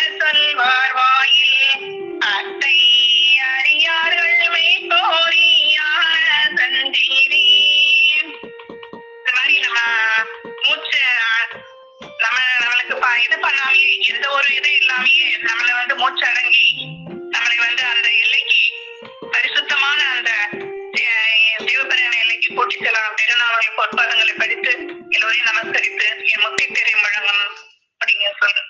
நமஸ்காரம். ஜீவ சகோதரி சாலை மேகலா அக்கா அவர்கள். இறை வஸ்துவே நடமாடும் திருமேனி தாங்கி வந்து கணித்தற்கரிய தவ வல்லப வரமாதி வரத்தை தம்மை நம்பி அண்டி இறங்கி மாறாது நின்று பொழுது வரும் எல்லாருக்கும் இனமாக ஓடி ஓடி கால சிரஞ்சீவி வாழ்க்கையாகிய நித்தியத்தை அலங்குகின்ற சிவசெம்மன் நம்மை சிவமாக்குகின்ற சத்குருவிழா மூக்குக்கு வெளியே மூச்சோடா தவ வல்லவமுடைய ஓர் உறக்கமற்ற நமது குலதெய்வம் பிரம்மகிருபாத நெய்வேலிச்சாலை ஆண்டவர்கள் நம் பெருமான் அவர்களை போற்றி அவர்களுடைய திருவடிக்கு நமஸ்கரித்து சபைக்கு நமஸ்காரத்தை சொல்லி இன்னைக்கு அக்கா சபையில நம்மளுக்கு எல்லாம் எடுத்து வழங்கியதை நான் பண்ணிக்கிறேமா. நம்ம இன்னைக்கு நம்ம தெய்வம் அவங்களுடைய வல்லபத்தினால அதாவது நமக்கு அந்த வயது தந்ததின் பிரயோஜனம் மெய்ப்பால் அறியவே. அப்ப அந்த வயதை நம்ம புலன்வழி சென்று அதை எல்லாம் வீணாக்காம எப்படி நம்மளுக்கு அந்த வயதை அதிகரிக்கணும்னா சுவாசத்தை உள்ளடக்கணும் அப்படிங்கிற அந்த அது எவ்வாறு அப்படின்னு சொல்லி அவங்களுடைய திருவேதங்கள்ல தெய்வம் இறைக்கு அருளியுள்ளதெல்லாம் நாம அக்கா மிகவும் அழகாக எடுத்து சொன்னாங்க. அப்ப நம்ம மனிதனாக பிறந்த நாம எந்த இடத்தையும் அழிய போறதே இல்லை. இந்த நித்தியம் அனித்திய தேகம் போனதுக்கு அப்புறம் ஒரு நித்திய தேகம் வரப்போகுது. அப்ப நம்மளுடைய அறிவை கொண்டு அந்த நித்திய சொன்ன தேகத்தில புரிந்து கொள்றதுக்கு நம்ம இப்பவே பழகி கொள்ளணும். அப்ப அதுக்காகத்தான் தெய்வம் நமக்கு இனமாக 100 வயது அந்த சொர்க்க தேகத்தில் புகுந்து அந்த சொர்ணலோக வாழ்க்கையை அனுபவிக்கிறதுக்கு தான் 100 வயதை நம்ம தெய்வம் நமக்காக அருளி இருக்கிறாங்க. அப்ப அந்த வயதை நம்ம புலன்வழி சென்று போக்கிக் கொண்டு அதை வீணடிக்காமல் இருப்பதற்காகத்தான் அதை இருக்கிறதுதான் நம்ம தெய்வம் அவங்களுடைய திரு வாக்குகள் வீரங்கள் மூலமாக நமக்கு அந்த தெய்வ சிந்தனையை நம்ம அதிகரிக்கும் போதுதான் நம்மளுடைய சுவாசம் வெளியோடாம இருக்கும் அப்படிங்கிறதெல்லாம் எடுத்து மிக அழகாக சொன்னாங்க. அப்போ நம்ம அந்த சுவாசத்தை உள்ளடக்கணும். அப்ப வயதை அந்த வயதை அதிகரிக்கணும்னா நம்ம சுவாசத்தை கட்டுப்படுத்தணும். அப்ப அதை நம்ம தெய்வம் அவங்களுடைய தவப்பாட்டு மூலமாக நமக்கு அருள்றாங்க. நம்ம தெய்வம் நம்ம திருவாக்கியங்கள் அருள் இருக்கிறது போது நான் தவத்திற்கு சென்றோட நீங்கள் விதிக்கு சென்று உங்களுக்கு போய் படுத்து தூங்கக்கூடாது. பெரிய வணக்கத்தின் போது நீங்க விழித்திருந்து பாடி படித்துக் கொண்டு இருக்க வேண்டும். அது என்னையிலிருந்து அப்படி செய்ய வேண்டும். அந்த பாராவணக்கத்துல நீ கலந்து கொண்டு பாராவணக்கத்தின் போது விழித்திருந்து தெய்வத்தை பத்தி பாடிக்கொண்டே இருக்க வேண்டும். அப்போ அவங்க தெய்வம் நீங்கள் எம்மை அரவணம் கையேந்துவது தவத்தை நாம் கொடுக்க அதை நீங்க கையை நீட்டி ஏந்தி வாங்குவது போல ஆகும் அப்படின்னு சொல்லி நமக்கு அந்த தவப்பாட்டு முறையெல்லாம் நமக்கு எடுத்து சொல்லி அந்த அதாவது அவங்களுடைய அந்த தெய்வ சிந்தனையிலே இருக்க வச்சு நம்மளை எல்லாம் அந்த சுவாசத்தை உள்ளடக்கக்கூடிய அந்த உணவையே நம்ம தெய்வம் தான் நமக்கு அருள்றாங்க. அப்போ அந்த அருட்பெரும் ஜோதி அந்த திருவுருவமாக அந்த பிரமமாக ரூபமெடுத்து வந்து நம்மளையும் அவங்கள போல அந்த மூச்சோடா தவத்துல அந்த மூச்சு உள்சுழற்சியாக இருக்கக்கூடிய அந்த மல்க நிலைக்கு ஆக்கணும் அப்படின்னா அவங்க திருவுருவம் தாங்கி வந்து நமக்கு அந்த சுவாசத்தை உள்ளடக்கக்கூடிய அந்த முறையை நமக்கு அவங்களுடைய திருவாக்குகள் மூலமாக நமக்கு அருளி இருக்கிறாங்க. அதுதான் நம்மளுக்கு உபதேச காலத்துல நம்ம மூச்சை உள்ளடக்க வைக்கிறதுனாலதான் அந்த கோடி சூரிய அந்த இறை சொரூபரை நம்ம கோடி சூரிய ரூப பிரகாசத்துல நம்மளை சந்திக்க வைக்கிறாங்க. அது எந்த நிலையில இருக்கும் போதுதான் மூச்சு உள்ளடங்குற நிலையில தான் நம்ம அந்த திருக்காட்சியை நமக்கு காண முடியும். அப்போ நம்ம தெய்வம் நமக்கு அந்த சுவாசத்தை உள்ளடக்கி அந்த அவங்களுடைய தவப்பாட்டுனால நம்மளுக்கு அந்த அரிய அந்த ஒரு பரிசை நம்ம வளர்க்குறாங்க. அப்ப நம்ம இந்த வருங்காலம் நம்மளுக்கு ஒரு அமளியை நம்ம தெரிஞ்சு கொள்ளாமே இருக்கோம். வருங்காலத்தில் இந்த மனுக்குலமானது ஒரு கோர அவஸ்தையை சந்திக்க போகிறது. அதை யாராலும் நிவர்த்தி செய்ய முடியாத ஒரு கோரமான காலமாக இருக்கும். இந்த பரமபத வாழ்க்கைக்காகவே தலை தாங்கி வந்துள்ள இந்த மனுக்குலம் ஒரு கோர அவஸ்தையை சந்திக்க போது அந்த அவஸ்தையை சந்திக்காம அதுல மாட்டிக்கொள்ளாம இருக்கணும். அந்த தீயிலிருந்து நம்மளை எல்லாம் மீட்கணும்னு கொண்ட கருணை உள்ள கொண்ட நம்ம தெய்வம் அதற்காக அவங்க திருவுருவம் தாங்கி வந்து நம்மை காப்பதற்காக இந்த தெய்வ அருட்சபையை எழுதி தினமும் நமக்கு அதிலிருந்து தம்பீர் போய் உளறி அவங்களுடைய திரு அமுதமாக திருவாக்காக நமக்கு அருளிக்கொண்டே இருக்கிறாங்க. அப்போ அவங்க அறுபடியில அந்த கூடத்தோட முதல்ல அறுபடியில தான் இருந்தாங்க. அப்போ அந்த அருளை போது அவங்களுடைய அந்த உட்சுழற்சி நிலையில அந்த மூச்சோட தவத்துல அந்த போக்குவரவற்ற புண்ணிய மூர்த்தியாக நம்ம தெய்வம் இருந்தாங்க. அப்போ நமக்காக அவங்க உருவம் தாங்கி வரணுமே, திருவுருவம் தாங்கி வந்திருக்காங்களே. அப்ப அந்த அருவருவத்துல அவங்க எப்படி இருந்தாங்கன்னா, நிர்குண, குணமற்ற, நிராகர, நிகரற்ற, நித்தியமான, அனந்தம், அனைத்து சக்திகளையும் அனைத்து அப்படியே அனுபவத்தில் இருக்கும்போது இந்த வல்லபத்தை எல்லாம் சுருட்டி மடக்கி எசன்ஸ் வடித்துல வைத்து தோற்றமில்லாமல் இருந்த அந்த கூடத்த பிரம்மம் நமக்காக தோற்றத்துல வந்து நம்மை காப்பதற்காக நிர்குண பிரம்மமாக இருந்த அவங்க சகுண பிரம்மமாக இருந்தது நம்மளுக்காக நம்ம தெய்வம் அவங்க திருவுருவம் தாங்கி வந்திருக்காங்க. அப்போ அவங்க அருவத்துல இருக்கும் போது அந்த சக்திகள்லாம் இருந்தது. ஆனா தூரத்துல வந்ததுக்கு அப்புறமா அந்த சக்தியை பெறதுக்காக நம்ம பெருமாள் அடிய தவப்பாடு அந்த வல்லபத்தை எல்லாம் பெறாங்க. அப்ப எப்படிப்பட்ட தவம்னா மூச்சாத ஓடிக்கொண்டிருக்க மூச்சானது உள்ளேயே நம்பிச்சு வாசி என்ற சவாரி ஏறி இந்த தூரத்திலிருந்து அந்த ஜீவ தேகத்திற்குள் புகுந்து ஒரு 7 அண்டங்களை கடந்து செல்கின்ற அந்த வல்லபத்துக்கு பெயர் தான் தவம். அப்படிப்பட்ட தவத்தை நம்ம தெய்வம் என்பொழுது அவங்க அவ்வளவு அருள்பாடுபட்டு அந்த தவத்தை பெற்று அந்த சக்தியை தூளம் அருவமாக இருந்த அந்த சக்தியை அருவமாக இருந்த போது பெற்று இருந்த சக்தியிலேயே அந்த தவத்தை அவங்க தூள ரூபத்துல வந்து அவங்க தவ அறிய பாடுபட்டு அந்த தவத்தை பெற்று அவங்க அந்த புண்ணியவனா அந்த போக்குவரத்து இல்லாத புண்ணியமூர்த்தியாக மாறி அந்த தவப்பாட்டை நம்ம தலையில வைத்து இறங்கி நம்மளுக்கு இருத்துவதற்காக தான் அவங்க தூளை தாங்கி அந்த திருத்தூளை தாங்கி இந்த காலத்துல வந்திருக்கிறாங்க. அப்போ அந்த சுவாசத்தினுடைய அந்த உன்னத நிலையை சுவாசம் வந்து அதிகம் வெளியே ஓடாம இருக்கணும் அப்படின்னா நம்ம வந்து ஆசானை சாதனையில தான் இருக்கணும். அப்ப அந்த சுவாசம் அந்த சுவாசத்து வெளியே ஓடுவதுதான் நம்ம பிறப்பு இறப்பு அப்படின்னு சொல்றோம். அப்ப மூச்சு வீணாகாம இருக்கணும். அப்ப மூச்சு எந்தெந்த வழியில எப்படி வீணாகுதுன்னு அக்கா சொன்னாங்க. சாதாரண நிலையில எவ்வளவு அங்குலம் வெளியே போய் உள்ள வருது, அதுக்கு தூக்க நிலையில அப்ப சித்திரப்பட்டு அடைக்கும் போதெல்லாம் மூச்சு எவ்வளவு துண்டாடப்படுகிறது. அப்போ அப்படி அந்த வெளியே ஓடாத மூச்சு வந்து நம்ம உள்ள அனுப்பணும் அப்படின்னா மூச்சோடாத நிலைக்கு பேர் தான் தவம் அப்படின்னு சொல்றாங்க. அப்ப அந்த தவ நிலையில நம்மளை ஆக்குறதுக்காக நம்ம தெய்வம் திருவுருவம் தாங்கி வந்து நமக்கெல்லாம் அந்த அவங்களுடைய அந்த திருக்கருணையினால அவங்களுடைய கருணை உள்ளத்தால நமக்கு வந்து அந்த மூச்சடங்கும் இடத்தில் இருக்க எவராலும் முடியாது இங்கு இருப்பது எளிது தம்பி அப்படின்னு சொல்லி நமக்கெல்லாம் அந்த மூச்சடங்கு அதாவது அந்த உன்னதமான தேகத்துல நம்ம நுழைந்து பழகுவதற்குரிய அந்த தன்மார்க்க வழியையும் நம்ம தெய்வம் நமக்கு அருளி இருக்கிறாங்க. அதை விட்டுட்டு நம்ம வந்து அந்த பிரணயம் என்று மூச்சு அடக்கி செய்வதெல்லாம் நம்ம உயிரை போக்கக்கூடியதாக தான் இருக்கும். உலகம் முழுவதும் தொழுகை வணக்கம் அப்படின்னு செய்யறாங்களே, காலம் முழுவதும் தேகம் எல்லாம் தழும்பாகி காயமாகி செய்யறாங்களே, அதனால என்ன வரப்போகுது?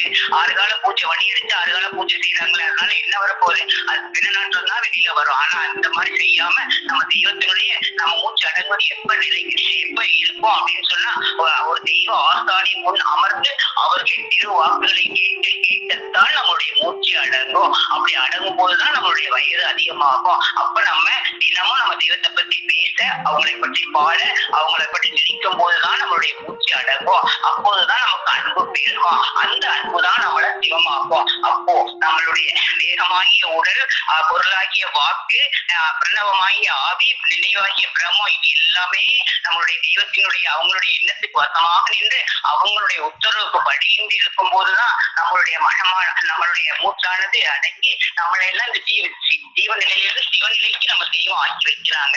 அப்போ நம்ம இந்த பூமியில நரனாக ஒரு அவல நிலையில ஒரு சவமாக தான் பிறந்தோம். அப்படிப்பட்ட நம்ம தெய்வம் அந்த தெய்வ பிறப்பு அவங்களுடைய திரு கருணையினால அவங்களுடைய தவப்பாட்டினால நம்மளை எல்லாம் அந்த பேரின்ப நாட்டிற்கு அழைத்து போவதற்காக அந்த தேவ பிறப்பை நம்மளை எல்லாம் அடைய வச்சு அந்த சுவாசம் உள்ளடங்கும் நிலையை நமக்கு அறிவித்து இந்த அனைத்திய உள்ளங்க அந்த நித்தியத்திற்கு அந்த பாய்ந்து செல்வதற்குரிய அந்த உணவு முறையை நம்மளை எல்லாம் நம்ம தெய்வம் நம்மளுக்கு அவங்களுடைய அந்த வேதங்கள் மூலமாக நம்மளுக்கு அருளி நம்மளை வந்து அந்த ஜீவ நிலையிலிருந்து சிவநிலைக்கு மாற்றக்கூடிய அதாவது அந்த மனிதரா நிலையை அந்த மூச்சு உள்ளடங்கும் நிலையை நமக்கு எல்லாம் அவங்க அருளி அந்த பரிசுத்த ஆவியை நமக்குள்ள இருக்கிற அந்த அரோகத்தை அந்த சிவரூபத்தை அறிய வச்சு அவங்களோட நம்மளை ஐக்கியமாக வைக்கக்கூடிய அந்த அந்த பொக்கிஷமாகி விளங்கக்கூடிய நம்ம தெய்வம் தினம் நமக்கு அந்த அவங்களுடைய அந்த அருள் வாக்காகிய வேத வாக்குகளை வேத முத்துக்களை எல்லாம் நம்மளை அணியபடி செய்து அவங்க நிர்குணமாக இருந்து அந்த அருள் ஜோதி சகுண குணமாக வந்து நமக்கு தினமும் அருளி கொண்டிருக்கிறாங்க. அவ்வாறாக நம்மளுடைய தெய்வம் அவங்க தவ வலிமையை போட்டுதான் நம்மளுக்கு இந்த சிரஞ்சீவி பட்டத்தை நம்ம தலையில நம்மளுக்கு சூட்டுறாங்க. அப்போ இறைவன் மனிதனுக்கு 100 வயதை தந்தது இந்த உலக வாழ்க்கைக்காக அல்ல, கற்பார்ந்து கோடி ஜீவ வாழ்க்கையை கை போடுவதற்குத்தான். இவ்வாறு வேதாந்தங்களிலும் கூறப்படாத விவரிக்கப்படாத வயதின் அருமையை தங்கள் தவப்பாட்டால் நமக்கு எடுத்துரைத்து நமது தவ வயதை நமது தவ பலனை அள்ளி போட்டு சிரஞ்சீவி பட்டத்தை நம் தலையில் இனாமாக சூட்டிய பூரண மூல பழமாகிய ஆர்த்தின் மாமரை ஆதி புராதனர் நவகிரக கோளறிவாளர்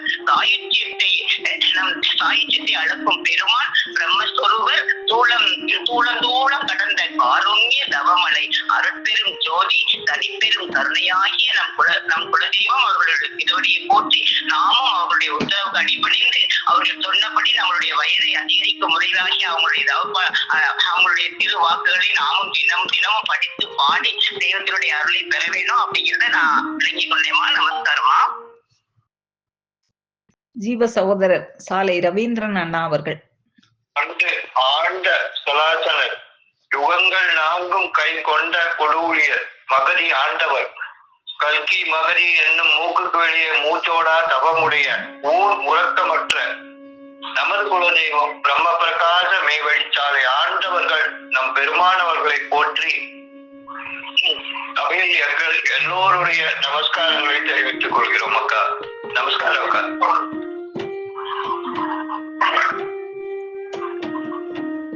நம்ம ஜீவனானது சிவமாக மாறுவதே இறுதி இலக்கு. நமக்கு எல்லாருக்குமே இலக்கு அதுதான் கொடுத்திருக்காங்க.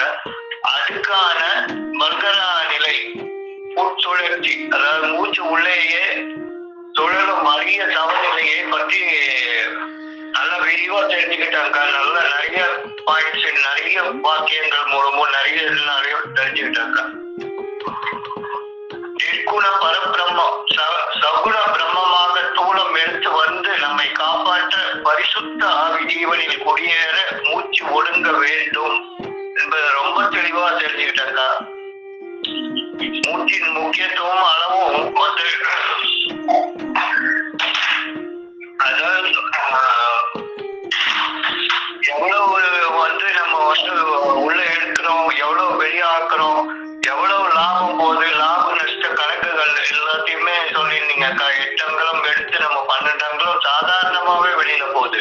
அப்புறம் 24 அங்குலம் சில நேரங்கள்ல வெளியில, அப்புறம் 48 போகுது, 64 போகுது அப்படின்றது. அப்ப இதெல்லாம் போகுது. ஆனா எப்படி இதெல்லாம் கெயின் பண்றது? திரும்ப வருது. இது போறது மட்டும் இல்லாம உள்ள எடுக்கிறது 8 அங்குலம் எடுத்தாலும் இருக்கிறதே எடுத்துட்டு போகுது. அது 4 அங்குலம் எக்ஸ்ட்ராவா எடுத்துட்டு வெளியில போயிட்டு இருக்கு. இதை பண்ற அதுக்கு தெய்வம் அவர்கள் எவ்வளவோ உணவுகள் நம்மளுக்கு கொடுத்திருக்காங்க. அதுல வந்து முக்கியமான உணவா நம்ம இது பண்றது, நான் பாடல் பாடும் போதே நம்மளுக்கு இது வந்து மூச்சு பயிற்சி, அதுல எல்லாம் என்ன வாசி பயிற்சி, அந்த பயிற்சி, இந்த பயிற்சி எல்லாம் சொல்லியிருக்காங்க.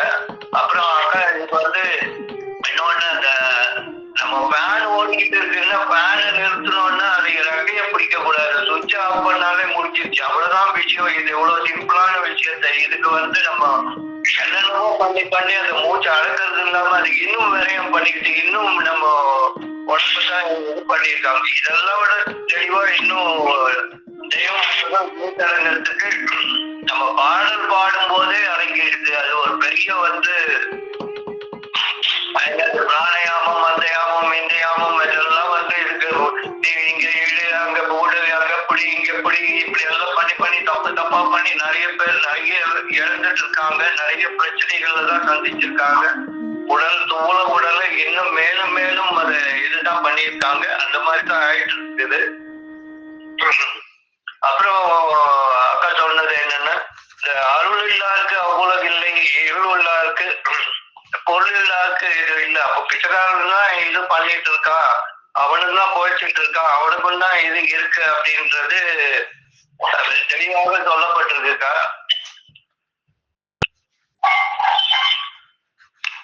அதுக்கு வந்து தெய்வமே அது நம்ம பெரியப்பா வந்து எடுத்துரைச்சி வச்சிருக்க ஒரு பாடலை நாம் படிச்சுக்கலாம்னு வச்சிருக்கேன்.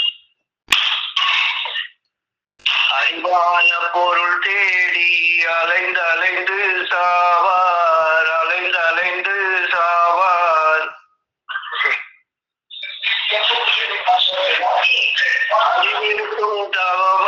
அறிவிருக்கும் தலமறியார் ஆவி வீரே போவார், குறையாத பொருளை மிக கொள்ளை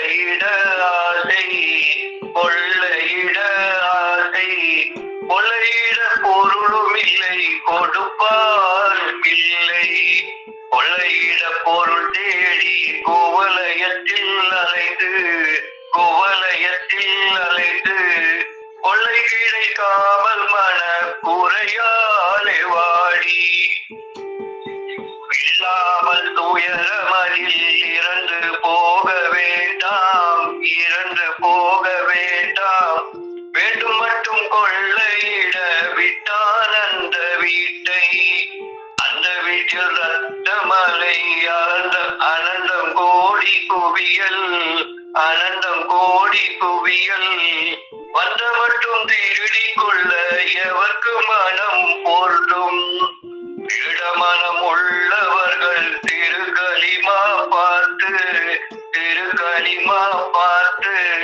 திடம் மட்டும் திருடி கொள்ள திருவாக்கம் கொடுத்தான். அதாவது தெய்வம் இப்படி பொருளுக்கு அறிவும் பொருளும் நல்லா இதோட நல்லா இதுவா சொல்ல முடியாது. அது சொல்லியிருக்காங்க.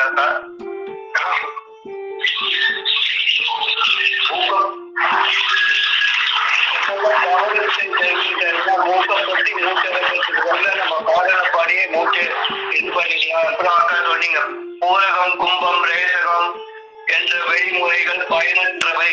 இவ்வாறு செய்து கோடிக்கணக்கானோர் இறந்தனர். ஓடும் காலோட குதிரை பிடிக்கிறது ஃபேனோட சுவிட்ச் ஆஃப் பண்றது போல என்ன சொல்றோம். இப்ப கெயின் எப்படி எல்லாம் பண்ணலாம் அப்படின்ட்டு இது பண்ணனா தெய்வ ஆசான் முன் அமர்ந்து செவி உணவு பருகுதல். இப்போ செவி உணவு பருகும் போதே நம்மளுக்கு அது கெயின் ஆகுது என்னும் போது அந்த இது அவர்களின் அருள் வாக்குகளை கேட்டல், நூல்களை படித்தாலும் பாடினாலும் மூச்சடங்கும், இறைவன் செய்த நன்றியை நினைக்கும் போதே மூச்சடங்கும், செவி வழியாக யோகா பலன் கிடைக்கும், பேசும் போதும் கேட்கும் போதும் மூச்சு வீணாகாது. அன்பு என்னும் முதல் எல்லோரிடமும் உண்டு. ஏழை பணக்காரன் வேறுபாடு இல்லை. தங்கம் பணத்தால் மட்டுமே வாங்க முடியும். ஆனால் ஜீவ பண்டிதம் அன்பினாலதான் வாங்க முடியும்ன்றத அக்கா தெளிவாக புரிந்து கொண்டேன்க்கா. இறந்து சாப்பிடுபவரிடம் கூட அன்பு உண்டு. எல்லாருக்கிட்டையும் அன்பு இருக்கு. ஆனா சிவம் எப்ப கிடைக்கும்னா சிவம் குரு பரம் இப்படிதான் வளர்ச்சி ஆகி போயிட்டு இருக்கணும். அனுபவத்திலிருந்து அப்புறம் இந்த மயில் முட்டையில தெய்வத்தோட வல்லபத்தை சொல்லும் போது மயில் முட்டையில இருக்கிற வண்ணங்களுக்கு அடிப்படையாதவங்க யாருமே இல்லை, அதை கண்டு மயங்காதவங்க யாருமே இல்லை. அப்போ அந்த ஆழ விதைகளையும் அதே மாதிரி மரம் இது பண்ணியிருக்காங்க. பிரம்ம குன்று என்னும் இருள்கோ தண்ணிக்குள்ள நெருப்பு இருக்கு, நெருப்புக்குள்ள தண்ணி இது ஜலத்துக்குள்ள நெருப்பு இருக்கு, நெருப்புக்குள்ள ஜலம் இருக்குன்றத நம்ம ரொம்ப தெளிவாக எடுத்து சொன்னீங்கக்கா. நல்லா புரிஞ்சுக்கிட்டாங்க. மல்கரா நிலையை அடைந்தும் நம்மை காப்பாற்றுகிறது. இந்த இதெல்லாம் அதாவது கருணையினால் தூளம் எடுத்து வந்தது. மல்கரா நிலையை அடைந்தும் நம்மை காப்பாற்றி நிறைய உணவுகள் கொடுத்திருக்காங்கக்கா.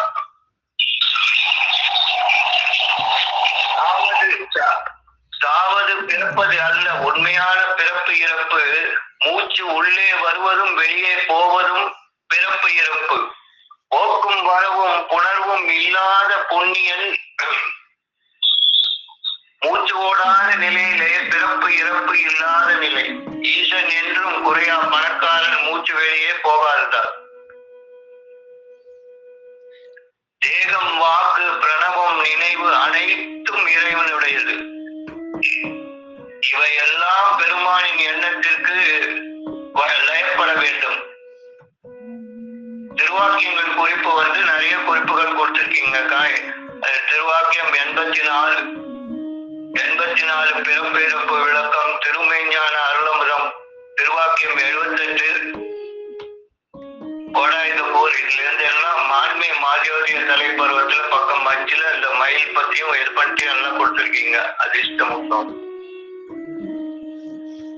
ஜீவ பண்டிதம் எந்த காலத்திலும் வராது. ஏதோ ஒரு காலத்தில் மக்களிடத்தில் பிரகாசிக்கும். அந்த காலத்தில் கூடிக்கொண்டால் அதிர்ஷ்ட தலை மற்றவை எல்லாம் தோஷத்தலை என்பதை ரொம்ப தெளிவா சொல்லியிருக்கீங்க.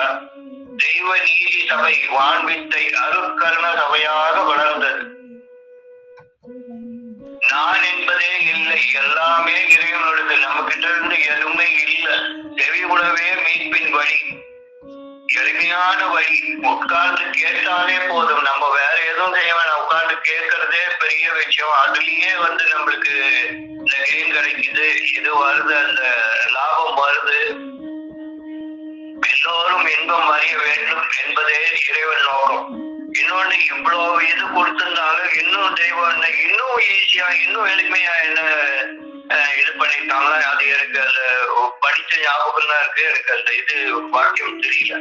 அதாவது இந்த லாப நஷ்ட கணக்கு 8 அங்குலம் போகுது, வெளியில போகுது, இதெல்லாம் இந்த லாப நஷ்ட கணக்கத்துக்கு ஈஸியா நம்ம போன மற்ற இது ரீசார்ஜ் பண்ற மாதிரி நீ ஆலயத்துக்கு வந்து போனாலே போதும்ன்றாங்க. இது நீ உட்காந்து கேட்கறது செவி உணவு இதெல்லாத்தையும் மீறி ஜஸ்ட் வந்து போகும்போதே இந்த விஷயம் நடக்குது. உன்னை ரீசார்ஜ் பண்ணி தான் அனுப்புறேன். நீ வரும்போதே என்னை பார்க்கும் போதே உனக்கு எவ்வளவு நீ இழந்திருக்க, எவ்வளவு நான் உனக்கு கொடுக்கணும்ன்ற இந்த லாப நஷ்டம். அதனால நீ என்கிட்ட பிசினஸ் பண்ணி, என்கிட்ட வியாபாரம் பண்ணு. அந்த வியாபாரம் என்னைக்குமே உனக்கு நஷ்டமாகாது, என்னைக்குமே உனக்கு லாபம் தான் அது சொல்லி அது இன்னும் எளிமையா வச்சு அதுக்கான நடைமுறைகளும் இந்த வணக்க முறைகளும் கொடியும் திருவிழாக்களும் வச்சு தெய்வத்தை போய் பார்க்கறது, அந்த தரிசனை செய்யறதுக்கு மூச்சடை அங்க போய் உட்கார்ந்தாலே மூச்சடங்குன்றது இல்லாம இது நம்ம எதுவுமே செய்யறதுனாலும் உள்ள போயிட்டு வந்த போதே நம்மளுக்கு எவ்வளவு இழந்திருக்கோம், எவ்வளவு கெயின் பண்ணிருக்கோன்றது அது அந்த கணக்கெல்லாம் நம்மளுக்கே தெரியாது. 8 அங்குலம் நம்ம டெய்லி கணக்கா போட்டுட்டு இருக்க முடியாது. 8 அங்குலம் உள்ள போச்சு, 16 வெளியில பண்ணமா, 64 வெளியில பண்ணமா, என்ன பண்ணோம், இந்த கணக்கெல்லாம் என்கிட்ட நீ லாபம் கணக்கு இது லாபம் தான் வரும், நீ என்கிட்ட வியாபாரம் பண்ணுன்றது தெளிவா சொல்லியிருக்காங்க. இதுல இதெல்லாத்தையும் விட்டுட்டு நம்ம கஷ்டப்படுத்தி இது பண்ண வேண்டாம்.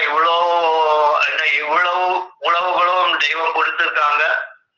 இது எல்லாத்தையும் எடுத்து சொல்லி ரொம்ப தெளிவாக புரிய வச்சதுக்கு நன்றிங்க அக்கா. நல்லது, நமஸ்காரம் அக்கா. ஜீவ சகோதரி சாலை தாரா தேவி அவர்கள். அனைவருக்கும் நமஸ்காரம். ஆதியே துணை பிரம்மபிரகாச மேலிச்சாலை ஆண்டவர்கள் திருவடிகளுக்கே நமஸ்காரங்கள். அக்கா, இன்னைக்கு கற்பக சபை மூலம் தெய்வ திருவாக்கியங்களிலிருந்து அக்கா இன்னைக்கு திருமெஞ்ஞான குரல்ல வாக்கியம் 78ல தெய்வம் அவங்க மல்கரா நிலை பத்தி நமக்கு அவங்க சொல்றத அக்கா மூலியமா நமக்கு சொல்லி கொடுத்தாங்க. மிக மிக மிக அருமையாக இருந்ததுக்கா. மல்கரா நிலை என்பது ஓடும் சுவாசம் ஒடுங்கும் நிலையே மல்கரா நிலை அப்படின்றது இன்னைக்கு நான் தெரிந்து கொண்டேன் அக்கா. வான்மிக்க அருள் கிரகண சபையை நம்ம தெய்வம் இந்த மல்கரா நிலையை நம்ம கொடுக்கறதுக்காகவே அவங்க உருவாக்கி வச்சிருக்காங்க. மனிதன் இப்ப அண்டத்துல பிரளயம் வரும்னு சொல்லி தெய்வம் சொல்லியிருக்காங்க. அதே மாதிரி நம்ம பிண்டத்திலயும் ஒரு பிரளயம் வருமே, அதுல இருந்து நீ தப்பிச்சுக்கிறதுக்கு என்ன செய்ய போறோம்னா நம்மளாவே எதுவும் செய்ய முடியாது. நம்மளோட தெய்வமாகிய மெய்குருபிராணி அவங்க முன் உட்கார்ந்து அவங்க கொடுக்குற அந்த செவி உணவை அன்பெண்ண முதலை மட்டும் நாம கொடுத்து அந்த செவி உணவைக்கு நம்ம உண்டு கொண்டே இருந்தோம்னா, அவங்கள நம்பிக்கிட்டு நம்ம இருந்தோம்னா நமக்கும் அந்த மூச்சு உள்ளோடுற நிலையை நமக்கு தெய்வம் கொடுக்குறாங்க. மூச்சு துண்டாட விடாம அவங்க நம்மள அந்த புண்ணிய மூச்சு உள்ளே ஓடிக்கொண்டிருக்கிற சுழன்று கொண்டிருக்குமா புண்ணியர் மட்டும்தான் நம்மள காப்பாற்ற முடியும் அப்படின்றதையே நான் தெரிந்து கொண்டிருக்கேன்.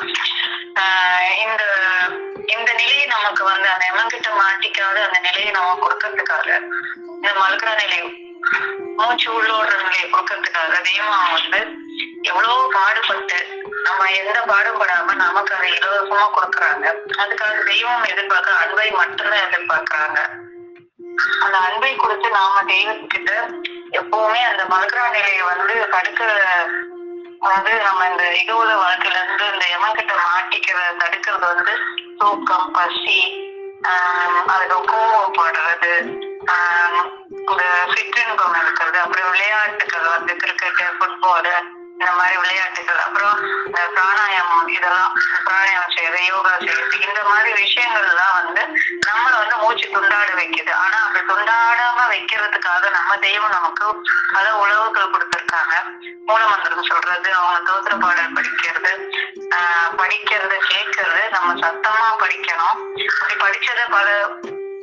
படிச்சதோட அதிகமா நம்ம வந்து பேசணும். நம்ம தெய்வங்களை பத்தி நம்ம எல்லாருக்கிட்டையும் பேசணும். அப்படி பேசுறதுதான் வந்து பெரிய தவம், பல மடங்கு தவம் செய்வது. இத நம்ம செய்யறப்ப நம்ம தெய்வம் வந்து இதெல்லாம் நம்மளை செய்ய வச்சு நமக்கும் வந்து அந்த மூச்சு உள்ளோட வைக்கிறது வந்து தெய்வம் செய்யறாங்க. தெய்வமே குருநாதான் சொல்றப்ப கூட நமக்கு மூச்சு வெளியில வர்றது கிடையாது. நான் உணர்ந்து இருக்கிறேன்க்கா. தெய்வ தோத்திர பாடல் பாடுறப்ப, நம்ம வாக்கியம் படிக்கிறப்ப, நம்ம சபையில இருப்ப தெய்வத்தை பத்தி பேசிட்டு இருக்கப்ப வந்து நமக்கு இந்த மல்க நிலையில தெய்வங்களுக்கு உள்ளே ஓடும். நமக்கு ஓரளவுக்கு கொஞ்சம் வெளியில வரும். ரொம்ப துண்டாடாம லேசா வரும். நமக்கு அந்த ஒரு தவநிலை வந்து அந்த ஒரு பொக்கிஷத்தை, அந்த வரனை வந்து நமக்கு வந்து தெய்வம் கொடுத்துட்டு இருக்காங்கன்றது இன்னைக்கு நான் சபை மூலம் வந்து புரிந்து கொண்டேனுக்கா. அதே மாதிரி நம்ம வாயில படிக்கிறது நம்ம செவி கேட்கணும். செவி கேட்கறப்பதான் நம்ம மனசுல அது போய் தைக்கும் அப்படிங்கறதும் இன்னைக்கு நான் புரிந்து கொண்டேனுக்கா. மிக அருமையாக இன்னைக்கு சபை இருந்ததுக்கா. தெய்வம் சொல்றாங்க, உபதேசத்தில் வந்து உன்னோட மூச்சு வந்து உள்ளடங்குவதால் தான் நம்ம அந்த பரிசுத்த ஆவிய அந்த பரம்பொருளை நாம அறிய முடியுது. ஒரு தெய்வம் அவங்கள நம்ம வந்து தூரத்துல பாக்குறப்ப அவங்க பேசுற ஒளிநாடால நாம இப்ப கேட்கிறோம். அப்படிலாம் பார்த்து கேட்டிருக்கிறதுனாலதான் நம்மளால அதை நினைச்சு பார்க்க முடியுது. அப்படி நினைவிலேயே வச்சிருக்கிறப்ப நாமளும் வந்து அந்த இவங்கிட்ட மாட்டாம அந்த நித்திய சொற்களோட வாழ்வுக்கு நம்மளே தெய்வம் கூட்டிட்டு போயிட்டு இருக்காங்க அப்படின்றது, தினம் கூட்டிட்டு போயிட்டு இருக்காங்கன்றத நான் உணர்றேன்க்கா. சபையர் அனைவருக்கும் நமஸ்காரங்கள் அக்கா. நன்றி அக்கா. தெய்வ திருவாக்கியங்களால் சபையை அலங்கரித்த ஜீவ சகோதர சகோதரிகள் அனைவருக்கும் எனது அன்பான நன்றி கலந்த நமஸ்காரம்.